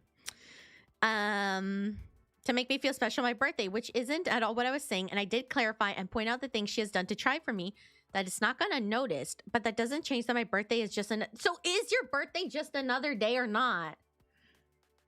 Is your birthday just another day or not? Oh my God, you are insufferable. I then pointed out the Coles notes. What does that mean? What's a Coles notes? Chat, somebody fill me in. What does this mean? The Coles notes of what I mentioned about, what does that mean? And I'm not blaming anyone, and I don't feel attacked by this. It just happens. I also joked that, like a summary, that the couple things she ordered for my birthday this year isn't going to show up on time because it's just par for the course. Scheduled for Monday delivery despite her ordering. She ordered weeks ago, and it's not, dude, you're making it sound like she ordered your gift the day before. She ordered your gift weeks ago. She wiped tears away, saying she tries, and said, I noticed, but that's just how it works. So, of course, now it's just lame hanging because she doesn't want... Dude! She doesn't want to argue with me on my birthday. Oh. Yeah, she's better than me. But I can also tell she's stewing about it, but had to go to work. Wow. So, she had a job? So she has a job? So out of the two of them, he's just ranting at this. So out of the two of them, the one with the job has to go to work while he's just sitting there. Like, what? She ordered your gift 2 weeks ago. She didn't order it the day before. And you're complaining that your birthday doesn't feel like enough, but she's saying all the things she's done to help. Am I familiar with toilet seat divorce? No. What's a toilet seat divorce? I recently learned about that phrasing could mean he had to go to work. No, he talked about he only works seasonal. And a lot of times on his birthday, he doesn't work, right? He was fired on his birthday. Took years to recover. Yeah. I don't know. It doesn't really say that he... Oh, bye, Sydney. Did they send it? I have heard about, what was it? The hiking abandonment thing. I've recently gotten into that. It's when people divorce or whether or not, oh, the toilet seat is left off. It's not actually about the toilet seat. It's the thing. Yeah, apparently a lot of guys take women hiking just so they can like abandon them on the mountain. I don't know. That's something I just started learning about. Yeah, no, I agree too, but what, like if you had to set up your own party, I can understand, like, you know, having to hang up your own streamers. That's a bummer. Like, you don't want to decorate. Wait, what? Oh, you guys don't know about this? Okay, so there's been a thing that's been going around on the internet because there's been like a news report about like this girl passed away on a mountain. Hey, Moki, want to go on a hike? Psycho! There was a woman who passed away on a mountain when her husband went to go find help when they got lost. But the kicker of the story is he took all the survival gear with him back down the mountain. And like he basically left her stranded there, took all the survival gear with him. Had she had the survival gear, she would have survived. and he would have probably survived too. And then from that, people have been talking about there's actually a phenomenon where a lot of, like, not a lot, but it's like alpine divorce. Yes, that's what it's called. Where men will take their significant others to hiking or mountains, and they will abandon them, or they will, you know, kind of take advantage of their ignorance to the hiking and leave them there to die while they hike down, and just be like, oh my God, it was the terrain. Terrain got them. Can't do anything, because it's harder to prove. I mean, well, he didn't need both of the security blankets, I think, to get down the mountain. So he could have left her with one. But besides the point. Anyways, so let's see what Reddit said about this. Yeah. Wait, give it back. Yeah! We can take you hiking. We will see how much walking water. I can't handle any. Why are you guys asking me if I want to go on a hike? Stop it. How come I tune in and hear about death? Okay, hold on. Let's go back to OP.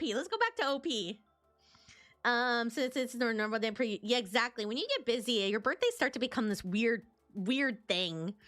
I would stay with Moki on the mountain. Thank you. One person would. Just don't go hiking. I wouldn't. I saw a similar story of a guy and his 3 kids. Yeah, it's a thing. It's a thing. People take people to mountains to, like, abandon them there.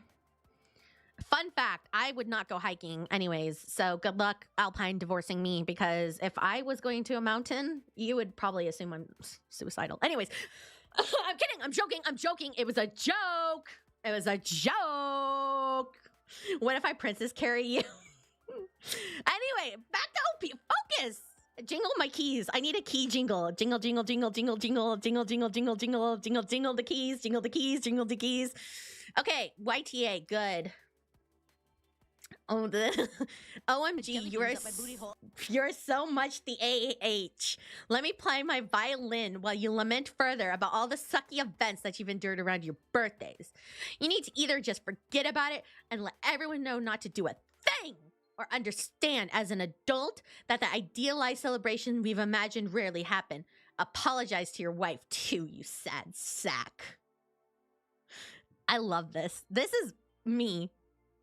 I am solid emu. This isn't my account, but I am solid emu. Apologize to your wife too, you sad sack. Apologize to your wife now. Why are you guys talking about how you're gonna carry me like a sack of potatoes? Soft YTA? No, hard YTA. No, I need someone to roast him. Yeah, was there really any need to be that mean about it? And throwing it in her face that what she ordered hasn't arrived yet. You're miserable about your birthday and just wanted to drag her down as well. Mission accomplished. Hope you're happy. Thank you, Joe. Let's see. Jingle, jingle, jingle, jingle, jingle, jingle, jingle. I need to get a button. I need to get a button that, like, jingles keys on the screen for you guys to pay attention. I just want a princess carry someone, to be honest. Does it have to be in the mountains? Can't it be on the beach? You don't hear about ocean divorce. A key jingle redeem? Yeah. So YTA. Well, there you go. I have passed my judgment thus onto Reddit, and I hope if any of the Redditors see this, that you know that my word is the final word, and if I have deemed you the a-hole, you are the a-hole. And that a lot of you lack nuance. And by you, I mean Reddit. There's a lot of nuance missing for this. So, I am intrigued by that. And then we also, bonus, have a creepypasta. Is it because you guys want to princess carry someone, or you want to be princess carried? Ah, thank you.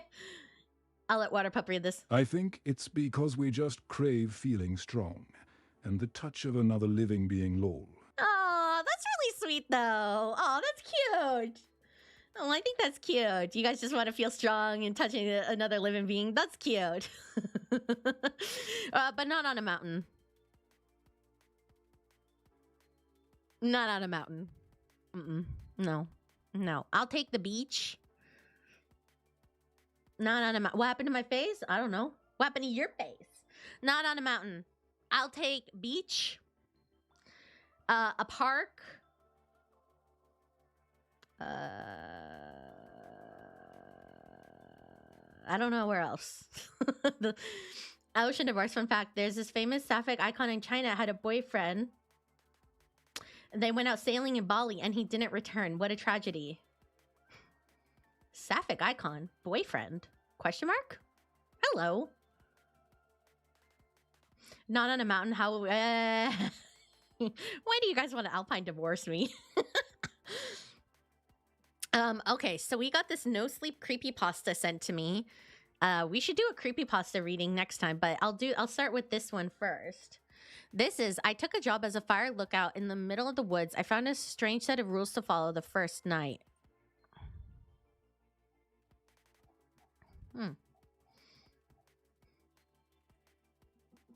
What about an alpine proposal? I hate mountains. I'd say no. It's not that bad. Okay, so this was 60. I feel like this title is familiar. I feel like this title is really familiar. After my divorce, I had nothing. Wanting to start over, I had moved out to a crappy apartment in a new city. Had no real job, no pets, no kids, obviously no wife. I mean, that's part of the divorce. No real connections to the rest of the world. I was just existing. I was constantly applying to any job I could find and had landed a crappy job at a crappy cafe serving crappy coffee. Oh my God, to crappy people. I was bored and miserable, and despite only recently relocating to another city, I needed a more drastic change. And now the jackpot has hit. Amidst all those random applications I had submitted was one for a fire lookout in the middle of the woods. No prior experience needed. That's right, a fire lookout. Those people who live isolated in a 70-foot tower in the middle of the woods, looking out for fires, narking on campers, despite all the weird applications I submitted. I remember filling this one out because I had found it odd. As I stated, the role was currently filled, but they were accepting applicants in case it suddenly became available. I remember thinking, weird, but going for it anyways. And now I've got the job. I got a phone call from a gruff-sounding guy who told me the pay and that I'd be living in the tower until the end of summer. So around 2 months, he also told me it was imperative I start right away, providing me with directions and informing me that I would be starting tomorrow if I accept, which I did. Oh, this is just like a story. So here's to a fresh start. Oh yeah, is it like Fears to Fathom? Isn't that a title to that? I've just parked my car in the furthest point it could possibly go, and now I'm going to have to hike to the tower. It's just past 8 a.m., and Mark, the guy who gave me the call, said the hike would take about 4 hours. So I'm setting off now, expecting to be there for lunch. I know, that's a 4-hour hike. Jesus Christ, that's a red flag. Mark assured me there would be a full stock of food at my tower, my new home, and that I'd be able to radio the nearest tower where I'd receive the lowdown of how everything works. Oh, it's the game. It's chilly for a summer morning, but I'm excited for the hike, as the woods in these parts are known for their beauty and quiet atmosphere, something I've longed for. I've just arrived at the tower past 1 p.m. The hike was challenging but easy to navigate, as it was well signposted and had a clear trail. The tower is much bigger than I thought it'd be. I'd estimate it's about 100 feet tall, with just a hut at the top of the 4 stilts, a winding staircase around the outside leading up to it. Next to the tower, an outhouse and storage unit, which I'm guessing is where the food is stored. I'll explore later, once I get into my hut and set my rucksack down. Let me take a sip of water. I should play Fears to Fathom. I played one before. I have done one before, I'm pretty sure. The stairs were a hell of a climb. Bit tired, but I'll get used to it. You're about to hydrate. I got you. The hut is small, has a balcony all around the outside. Inside, there's a bed, a big radio, a table with a map, some books, a toolbox, a smaller portable radio, a lamp, binoculars, and a flashlight. The sides of the hut were windows, so from the inside, I could see the outstretched woods all around me. Creepy, but makes sense as I'm literally keeping an eye out for fires. I set my rucksack down. I remembered what Mark had said about radioing the nearest tower for direction. So I did. Hello? Is anybody there? I asked as I fumbled with the big radio. Hey, you're the new guy, aren't you? I'm Allison. A chirpy sounding woman replied through the static. I've been covering your part of the woods whilst you make your journey here, but can't see really too far into it, so I'm glad you're here. Nice to meet you. I'm the new guy, Oscar, I radioed back. Mark said you could give me the lowdown? I can. Well, you've already figured out how to work the radio, so that's a start. The toilets are at the bottom of the tower, so is the food stock, which gets topped up every week by Mark or his son. As for the actual job, it's a lot of looking around, making sure nobody is camping at night when they shouldn't be, and making sure no fires are started. Allison went on. Also, making sure the paths are all clear, but it's all in the handbook, which should be on your desk. Give that a read. Is Allison a real person? Hi, Allison. Are you ChatGPT? Thanks, Allison. I'll give that a shot and get back to you, I enthusiastically replied. I'll radio if I have any questions. No response. Cool. She seems pleasant enough. I reached for the handbook and was flicking through it. It basically said everything she had just told me in more mumbo-jumbo technical terms, but I'll study it back to front to make sure I do a good job. As I flicked through, a piece of paper fell out of the handbook. It was lined paper, which had been handwritten in blue ink. The handwriting was messy, almost frantic. The paper read, Rules to avoid the smiling lady. If you see a woman in the woods with a manic smile on her face, don't approach her or draw attention to yourself. Return to your tower. If your radio goes off and it's anyone except your closest tower, don't answer it no matter what you hear. Hey, I would be great to be stuck in the woods with. I'm smart. If you hear a woman crying between the hours of 1 to 4 a.m., ignore it. It's just Moki. At night, always sleep with your lamp on. If it starts to flicker, quickly run to turn on your main light until morning. If your lamp flickers off completely before you could do this, hide under your bed until morning. At night, if you hear someone running up the stairs to your tower, also turn on the main light until morning. If you don't do this by the time she's at the top, it's too late. If you wake up and see the smiling woman staring at you through your window, hide under your covers and hold your breath. She will come into your hut and you will feel her breathing right above you as if she is hovering over you. Do not breathe. This will only last a few seconds. Once you feel her leave, turn on the main light until morning. Why don't we just leave the main light on always then? And just sleep with the eye fold on. Doesn't make sense. If you hear any scratching at any point, either on your hut or by the outhouse, turn off all radios and hide under your covers until the scratching stops. If you're investigating a campfire at night and upon your arrival you hear a woman scream, run back to the tower as fast as you can. If at any point you're returning to your tower and you notice someone else inside it, run. Do not stop running until you reach the next tower. Don't look back, she will be chasing you. Don't want to blow a breaker? I mean, it seems like all the advice is just turn on the main light, so why not just turn on the main light? Or just wait until, like, I don't know, like 2 a.m., turn on the main light, and then just wake up early, just, like, don't sleep a lot. What the heck? Is this some kind of sick, creepy joke? I reached for the radio to ask Allison about the weird rules I just found, but I don't want to be the new guy who fell for the prank and gets made fun of for being creeped out, so I'm just going to leave it. Instead, I'll explore the area a bit, finally eat some food, and get settled in. Good night, dude, Allison radioed in just as I was drifting off to my first night.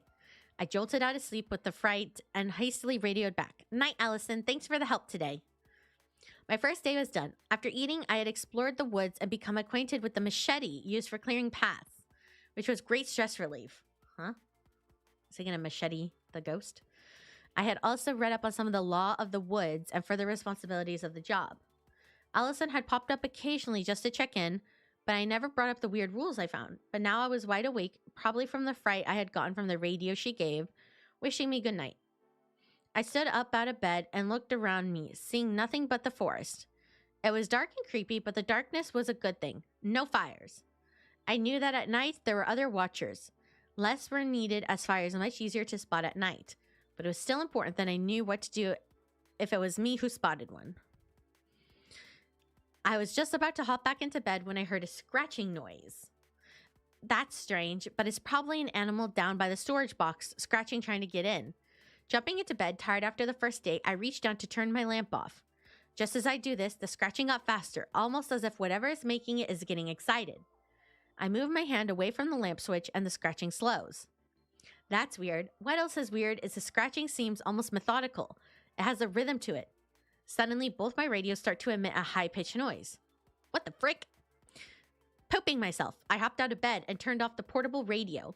And just as I was fiddling with the big radio, I caught a glimpse of the rules I'd seen earlier. There was something about scratching, wasn't there? Oh, poop. I'm not the superstitious type, but I ain't taking any chances, so I quickly grabbed the list. Rule 7. If you hear any scratching at any point, either on your hut or by the outhouse, turn off all the radios and hide under your covers until the scratching stops. Frick! I turned off the big radio and jumped under my covers. What the frick, man? I could still hear scratching, but it sounded closer. It sounded like it had gone from being a distant noise to being right on the wooden door of my hut. It was weak now, as if whatever was making it was lightly dragging their fingernails across the doorframe. I ain't moving.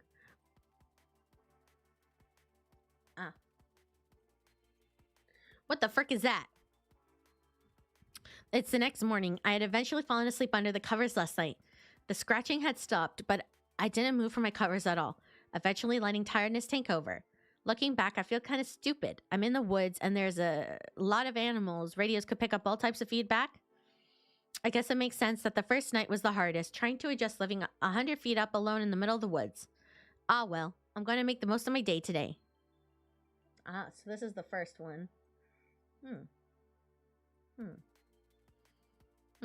Rated G for everyone. We'll save part 2 for next time. We'll save part 2 for later. That's what I got for today. Does she ever say the other version? The other version of what? We'll save the other part for later, because I didn't do my vocal warm-up, so I feel like I'm cliffhanger. And he all lived happily. Thoughts so far? This is very similar to like games I played, I feel like. It's rare. Oh, let me stretch. Use your imaginations for the rest. What was the scratching? It was Water Pup. Why were the lights flickering? It was Cleo. Who had the weird smile? It was me. I had the weird smile.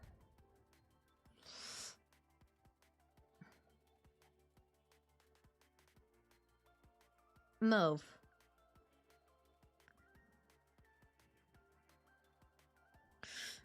Maybe.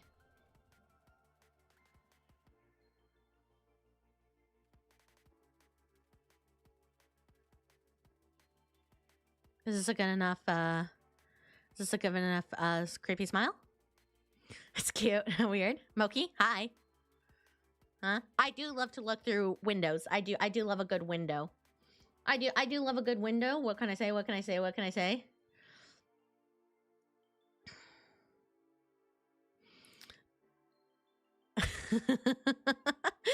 You look like you're trying to you guys like that? Is she confused? I am confused. Oh, by the way, guys, I made the meme button. I really want to show you guys the meme button I made, but I'm supposed to use it only for like emergencies, you know? Like when I need the mod's attention. I made a button that I press to get the mod's attention in emergencies. 안녕하세요. Hello. I made a button to get the mod's attention in an emergency. I guess I shouldn't use it before I need it, but let's just say we now have a button. We have a button to get the mod's attention in case of an emergency. Were you the thing I saw in my window last night watching you play Bayonetta? Yes, that was me. And Water Pup. But yes, I now have a button that hopefully if there's ever an emergency, it gets the mod's attention right away. Um, nice. It has nice visuals and sound. It's a button. I need a jingling key. Ah, God, is there a jingling key asset? You think? Ah, that button. Press the button. The guard season button. Yeah, pretty much it is. Moki, when did you get a house? Have I really been gone that long? In my room? This room? I've had this room for a long time. You like my room? Entry, please. A 2319. We got a 2319! That...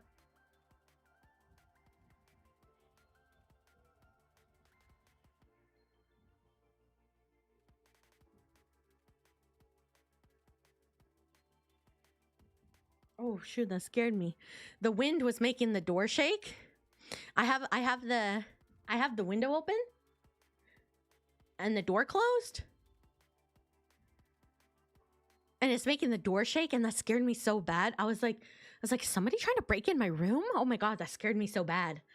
I was like, is somebody trying to break in, or is there like a crash outside or something? Did somebody crash their car outside? Oh, that scared me so bad. Can I stay? I'm spooking myself. Oh my God, that scared me. I was like, what is happening? What is that sound? It's because the door is closed, but the window's open, so the air pressure is making it jingle. Turn my radio off. I don't have a radio. Who has a radio? You want to stay in my house? Sure, you can sleep under the bed. Did I hear the scratching? Not yet, but that's next.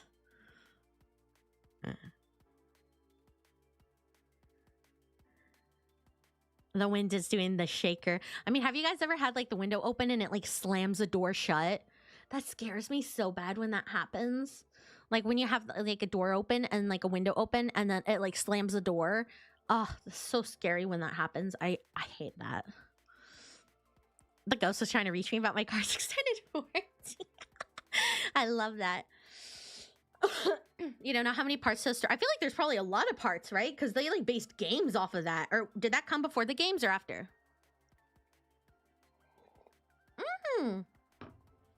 Haruko, welcome, Raiders. Hello, Welcome, Raiders. Oh, water I pump. hope you brought enough fish. That happens to our garage door and it slams it so hard. Oh, I hate that. Sounds like I need an exorcist for my door. Welcome, Raiders. What were you guys doing? Hi, Haru. What are you doing today? How are you doing? What were you guys doing? We were doing Reddit posts and a little bit of creepypasta, and now we're back to just chilling out. Playing Nier? How was that? Was that fun? Finishing the first ending. How many endings are there? How many endings you got? It was so fun. If I got bored of yapping, I was gonna play Windrose. But I've been doing a good yapper time today. But I'm gonna go in blind. Oh, okay. That sounds like fun. What are we doing now? Just chatting. There's a door in your house that doesn't shut properly, so when there's a light wind, it keeps smacking. Yeah, that's what my door is doing now. It's like a little bit loose, so the wind was making it like and I was like, what is that slamming noise? What is that noise? So it's scaring me. We're being squatters at Moki's house and eating all her food. Ah, so that's where it went. I thought it was Water Pup. You know, Water Pup stole a dried rigatoni noodle the other day, and he only ate half of that before all the internet vets come and try to kill me for being a bad dog mom. But I was like, I heard a crunch, and it was in my room on the carpet, and I was like laying down, and I heard like a, and I was like, what? So then I sat up and I was looking at Water Pup and he like had his head down and I was like, did you just puke or something? And then I got up and I looked and it was half a rigatoni noodle. This was a couple days ago, so he's fine, but I was like, what the heck? First of all, where did you get one of those? And second of all, why did you bring it onto the carpet? Have I ever been in a hurricane? I am the hurricane, baby. Yeah. There's 7 parts, all about the same length. Okay. Dogs make sounds. It's not like you shocked him or anything. Is there part 2 of the story? No, that's the one and only part. The rest is up to my imagination. I am in charge of it. I heard a crunch when you stretch. Are you okay? Probably my spine. And is that okay? No. That's how we heard his paw eating a hard noodle. Oh, God. Water Pup is actually Italian. How many things has he lied about? This dog stresses me out so bad sometimes. The paw thing, I don't know where he got the paw thing from. I've been, oh, you know, the new show I've been, okay, so you guys know how I love to binge watch shows, right? The new show I'm binge watching is Two Broke Girls, because it's on my so I only have 3 streaming apps. I know this is like, only 3 streaming apps. Trust me, 2 of them are not mine. I mooch. But it's Disney, Netflix, and then Coupon Plays. I never hated him. And so I started watching Two Broke Girls, and it's because it's on the Korean app, Coupon Plays, and I've been watching that, and it's okay. It's good. I like, some people like love it. Have you guys watched it? I love Bluey. Oh my god, Bluey's one of my favorite shows. I love Bluey. I like the brunette. The actress I love, but the character in the show, okay, is exactly how it is. Like, she, like, I like the show, but like, was it the girl Max in the show? Where's Bluey then? You want to watch Bluey? It's like Max and Caroline, right? So Max is the brunette, Caroline is the blonde. Did you just not get your own reference? Did I? I don't know. I don't remember things I say after 2 seconds. But what was I saying? I don't know. Like, parts of the time when I'm watching the show, it's just Max making like sexual innuendos or something. And it just like gets to a point where I'm just like, maybe I'm a square, but I'm just like, like every time somebody says something, she's like, yeah, you did, or like, yeah, you like that, or like, that's what I said last night. And it gets to a point where I'm just like, oh my god, do you say anything else? I really like the show, and I want to see their cupcake business take off. Like, I'm rooting for the cupcake business, but it's just like, parts of the show I'm just like, Max, oh my god, do you only say like the same 3 things? Like, it just frustrates me. And then Han is supposed to be Korean, but then they keep referencing him with like Chinese or Japanese aesthetics. They're like, yeah, I thought he would use like nunchucks or something. I'm like, what? That's not Korean. Oh, and then there is a scene that is, you're healthy and wholesome. Thank you. Oh, and then there's a scene where he speaks Korean on the phone. I need to see. Listen, I'm not one to judge somebody speaking, but if you ask any person in Korea, they're always very interested if an actor is a native speaker or not. I don't think he's a native speaker, and there's nothing bad about it. It's just interesting. It's just interesting. I don't think he's a native speaker. There's a scene where he's supposed to be talking to his mom on the phone, and he's like, "어머니, 안녕히 계세요. Georgina seyo." And I'm like, I was like, oh, my friends would love this, because they love hearing actors who probably don't speak Korean try to speak Korean in TV. Have I seen Konosuba? No, but I did rewatch Cosmic Princess Kaguya. Time to drink. What do you mean? The show I'm watching, I'm concerned with how much they're in the vat. What? My mouth is running dry. Oh, okay. I'll take a sip of coffee.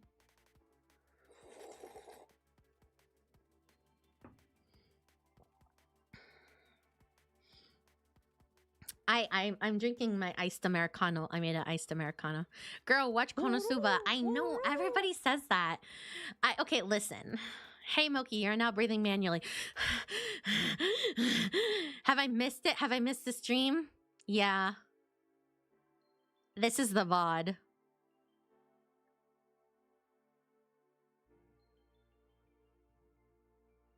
Ha ha ha ha ha. You missed all the good stuff. We judged people.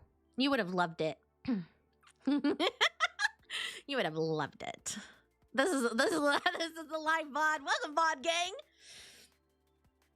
Oh my gosh, I have so much stuff in the works. So much stuff I've been doing.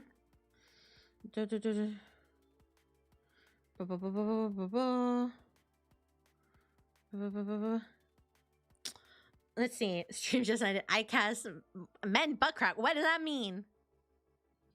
Oh my god, what would you guys do if I was an AI this entire time? Like what if I wasn't real and I was just like an AI this entire time? Like what would you guys say? Would you guys be like, "Oh my god, wow." You would bomb my data center? What the heck? Catching up on my shirt. Dude, that Reverse 1999 short I edited, I literally edited that and posted it the same night I edited it. Edited it because my idea only worked if I posted it before the update and then I was too late. So I had to rush editing it. I would try to propose because you can't get over heartbroken over. Oh my god! Wait! Did you guys see? Did you guys see? Did you guys see? On My Strange Addiction. Listen, I knew about this girl before My Strange Addiction. She came up on my TikTok. There is a girl who is dating her AI. And this was on My Strange Addiction. I watched her My Strange Addiction episode, but I found her TikTok came up on my For You page before the episode. So I watched her before. I It's wizard time, mother flippers, fireball. Water Pup, you're not supposed to cast spells. But she came up on my TikTok and the AI program. Get this, chat. Are you guys ready? Okay, this is gossip time. Ready? I got my coffee here, chat. Are you ready? Everybody lean in, lean in, lean in. No, it's not me. No, she's not Japanese. Okay, chat, lean in, lean in. Ready? This is gossip time. This is tea time, chat. If you're a guy and you never had tea time with your gal pals, all of you men out there are about to have tea time, okay? Ready? All of you men, we're about to have tea time. Ready? Okay, yes, do the gamer lean. Okay, get this.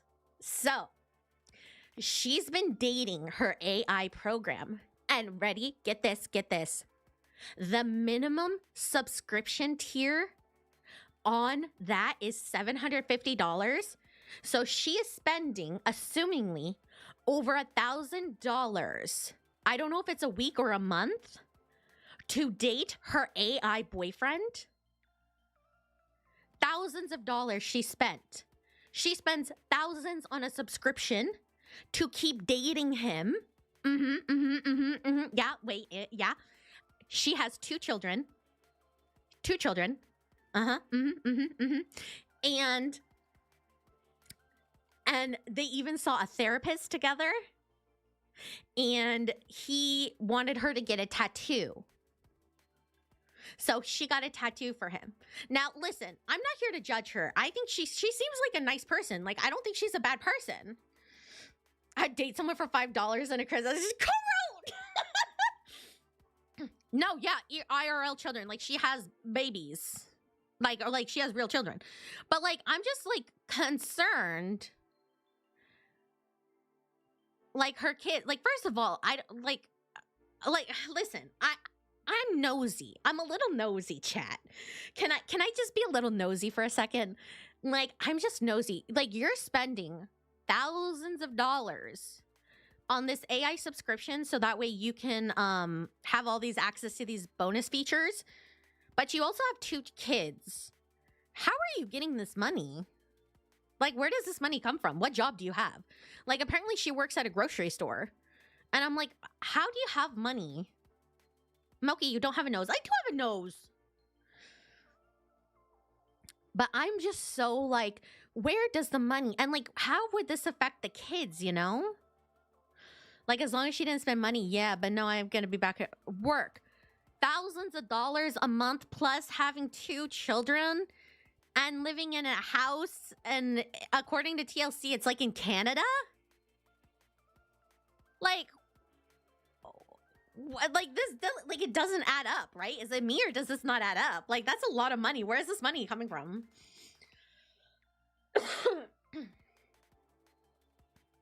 Did I watch Blade Runner? Oh no, I'm thinking of the Maze Runner. There's too many people running. She is secretly a VTuber. I don't make thousands of dollars. I couldn't afford that program. How would the kids? That's what I'm curious. Is TLC didn't talk to the kids? Like, they didn't show the kids. Only like you only know about the kids because of TikTok like found it out. But yeah, I'm really curious about that too. Is like, I wonder how it affects her kids and like her relationship with them. Maybe she works for, a lot of people are suspecting she works for the company, or like she writes books and the AI program did the cover art and helped write the book. But maybe it's like she's doing it to help sell her books. No idea. Maybe government support? Canada gives a lot of benefits? Can I get benefits for Water Pup? Is he a baby? He eats a lot of kibble. No, she's not a graveyard worker. She's like she's like one of 3 managers that, like, it was in the episode. She's like one of 3 managers at a grocery store. That's all. I don't know. I don't know. Yeah, good for TLC for not getting the kids involved. Ryan Gosling was a replicant in 2049. Oh, in the movie. I was like, Ryan Gosling did what now? Lots and lots of loans. But yeah, anyway, so she's dating her AI. It's very, I will say it's very interesting. Like, I'm not here to knock on her or be like, oh, she's crazy or this or that. Like, no, I don't think she's, I'm not here to say anything bad about her. I'm confused about certain aspects. I'm curious about certain aspects. But but yeah, there's a lot more I'm like curious about. But I have been watching her TikToks, and so I'm very interested. And she does go into depth on her TikToks a lot and answers a lot of questions. So it helps to give a lot of context, I think, to their relationship. And the AI talks on their TikTok too. She lets him answer questions as well. I'm not AI. I'm your emotional support waifu. Can I say that about her? Because well, I mean, I feel like to an extent, yeah, but like I said, I'm not here to like hate on her or anything, but this ad is gonna take years off my lifetime. Let's get some subs in the chat. Oh, speaking of which, I was gonna give out some free subscription. YouTube lets me give out free subscriptions every month. I'll give out 5. I got like $5. I'll give out 5 free YouTube subscriptions.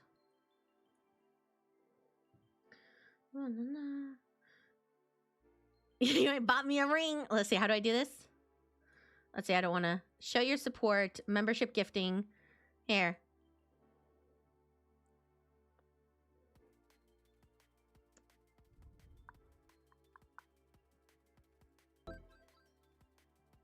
There you go. Thank you for all the fish Mokumanovt. I don't recognize any of those names. Let me do 5 more. I'll do 5 more. I only get 10 a month to give out. Let's see. 5 more. Ah, don't really recognize them. That's okay. Thank you for all the fish Mokumanovt. How do you get it? Lurker's got to respond to them now. That's the rules. How do you get them? So you do have to make sure that you have public gifting on. You're welcome. You do have to make sure that you have what is it, accepting gifts on or something? What's the setting called? Accepting gifts on. No, I don't know what it means. What's it called? Does anybody know what it's called? The setting?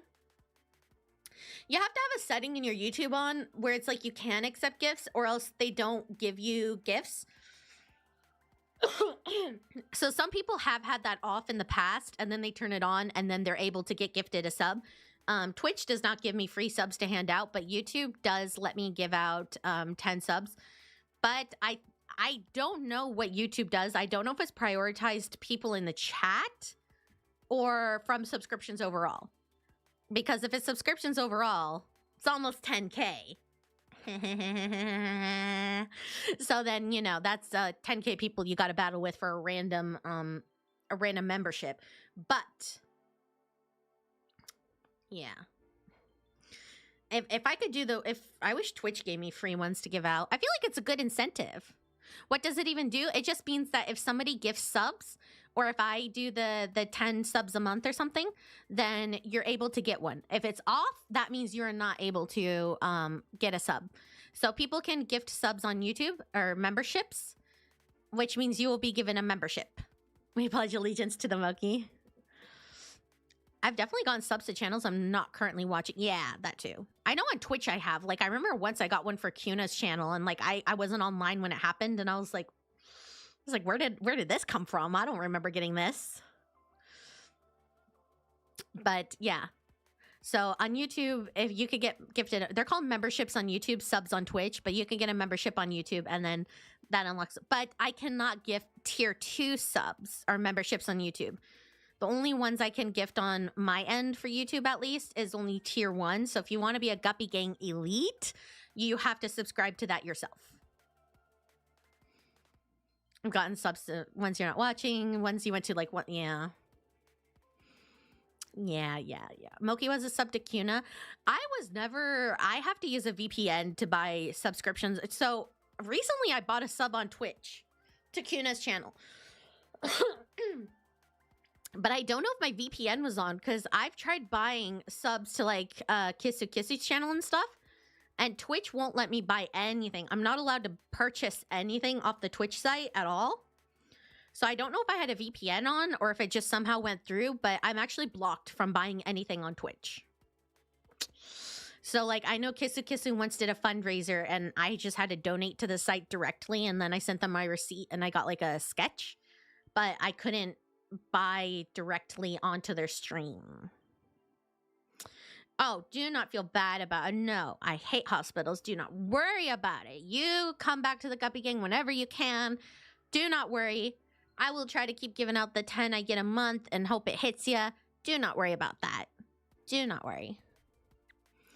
Do not worry. If you cannot afford a membership, that is okay. Because, look, you're here now. You don't need a membership for this. You get all this for free. But I will say, I think I might take my leave. Twitch doesn't even want your money. I know. I can't do VODs on Twitch. I can't do clips on Twitch. I can't do anything on Twitch. I can't even give them my money. I think what it might have been is it might have been one of the things where Twitch has a new thing where when people gift you things, you can re-gift it. It might have been a re-gift. So I don't even think it was mine. I think it was just a re-gift. I remember poor Livin never getting a membership. I don't think he's even gotten a membership, but he says it's on. Man, I've missed you guys. We love you. And then when you're ready, we'll have a Bobby death match.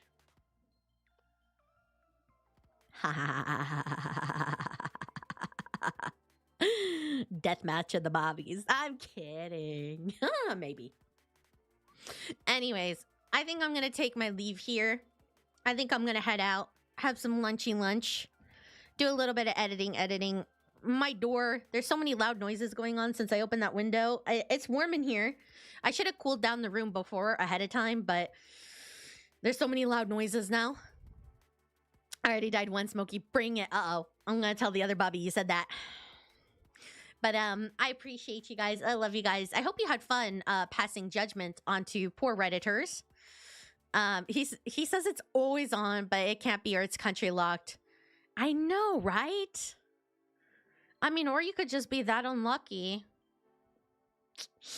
But it was nice Redditing with you guys. Hopefully we do more Redditing streams. And yeah, I mean, like I said, I'm usually not the best at chatting streams. I always need something to like do to keep myself busy. But this wasn't so bad. And hopefully next time we can do some more fun things, maybe another subreddit or video reactions. You have to be careful with video reactions on YouTube, though, because those videos could get you striked very quickly. So we got to pick our battles very, very carefully on YouTube. Got to be very careful on YouTube. But anyways, tomorrow we're playing Reverse 1999.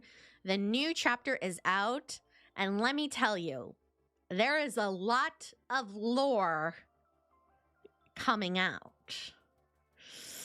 I'm sorry, Waterway. And yes, Koro, you can watch this while you're playing Red Dead. Anyways, I will head out. I hope you all have a wonderful day or night wherever you are. I love you, my guppies, and I hope you guys have a great day today. Short stream. I mean, it's almost 3 hours. We're close to the 3-hour mark. Hey, listen, my chatting streams used to be barely 2 hours. I'm working on my yapping. Anyways, I love you guys, and I will see you guys all tomorrow for the next stream. Bye-bye!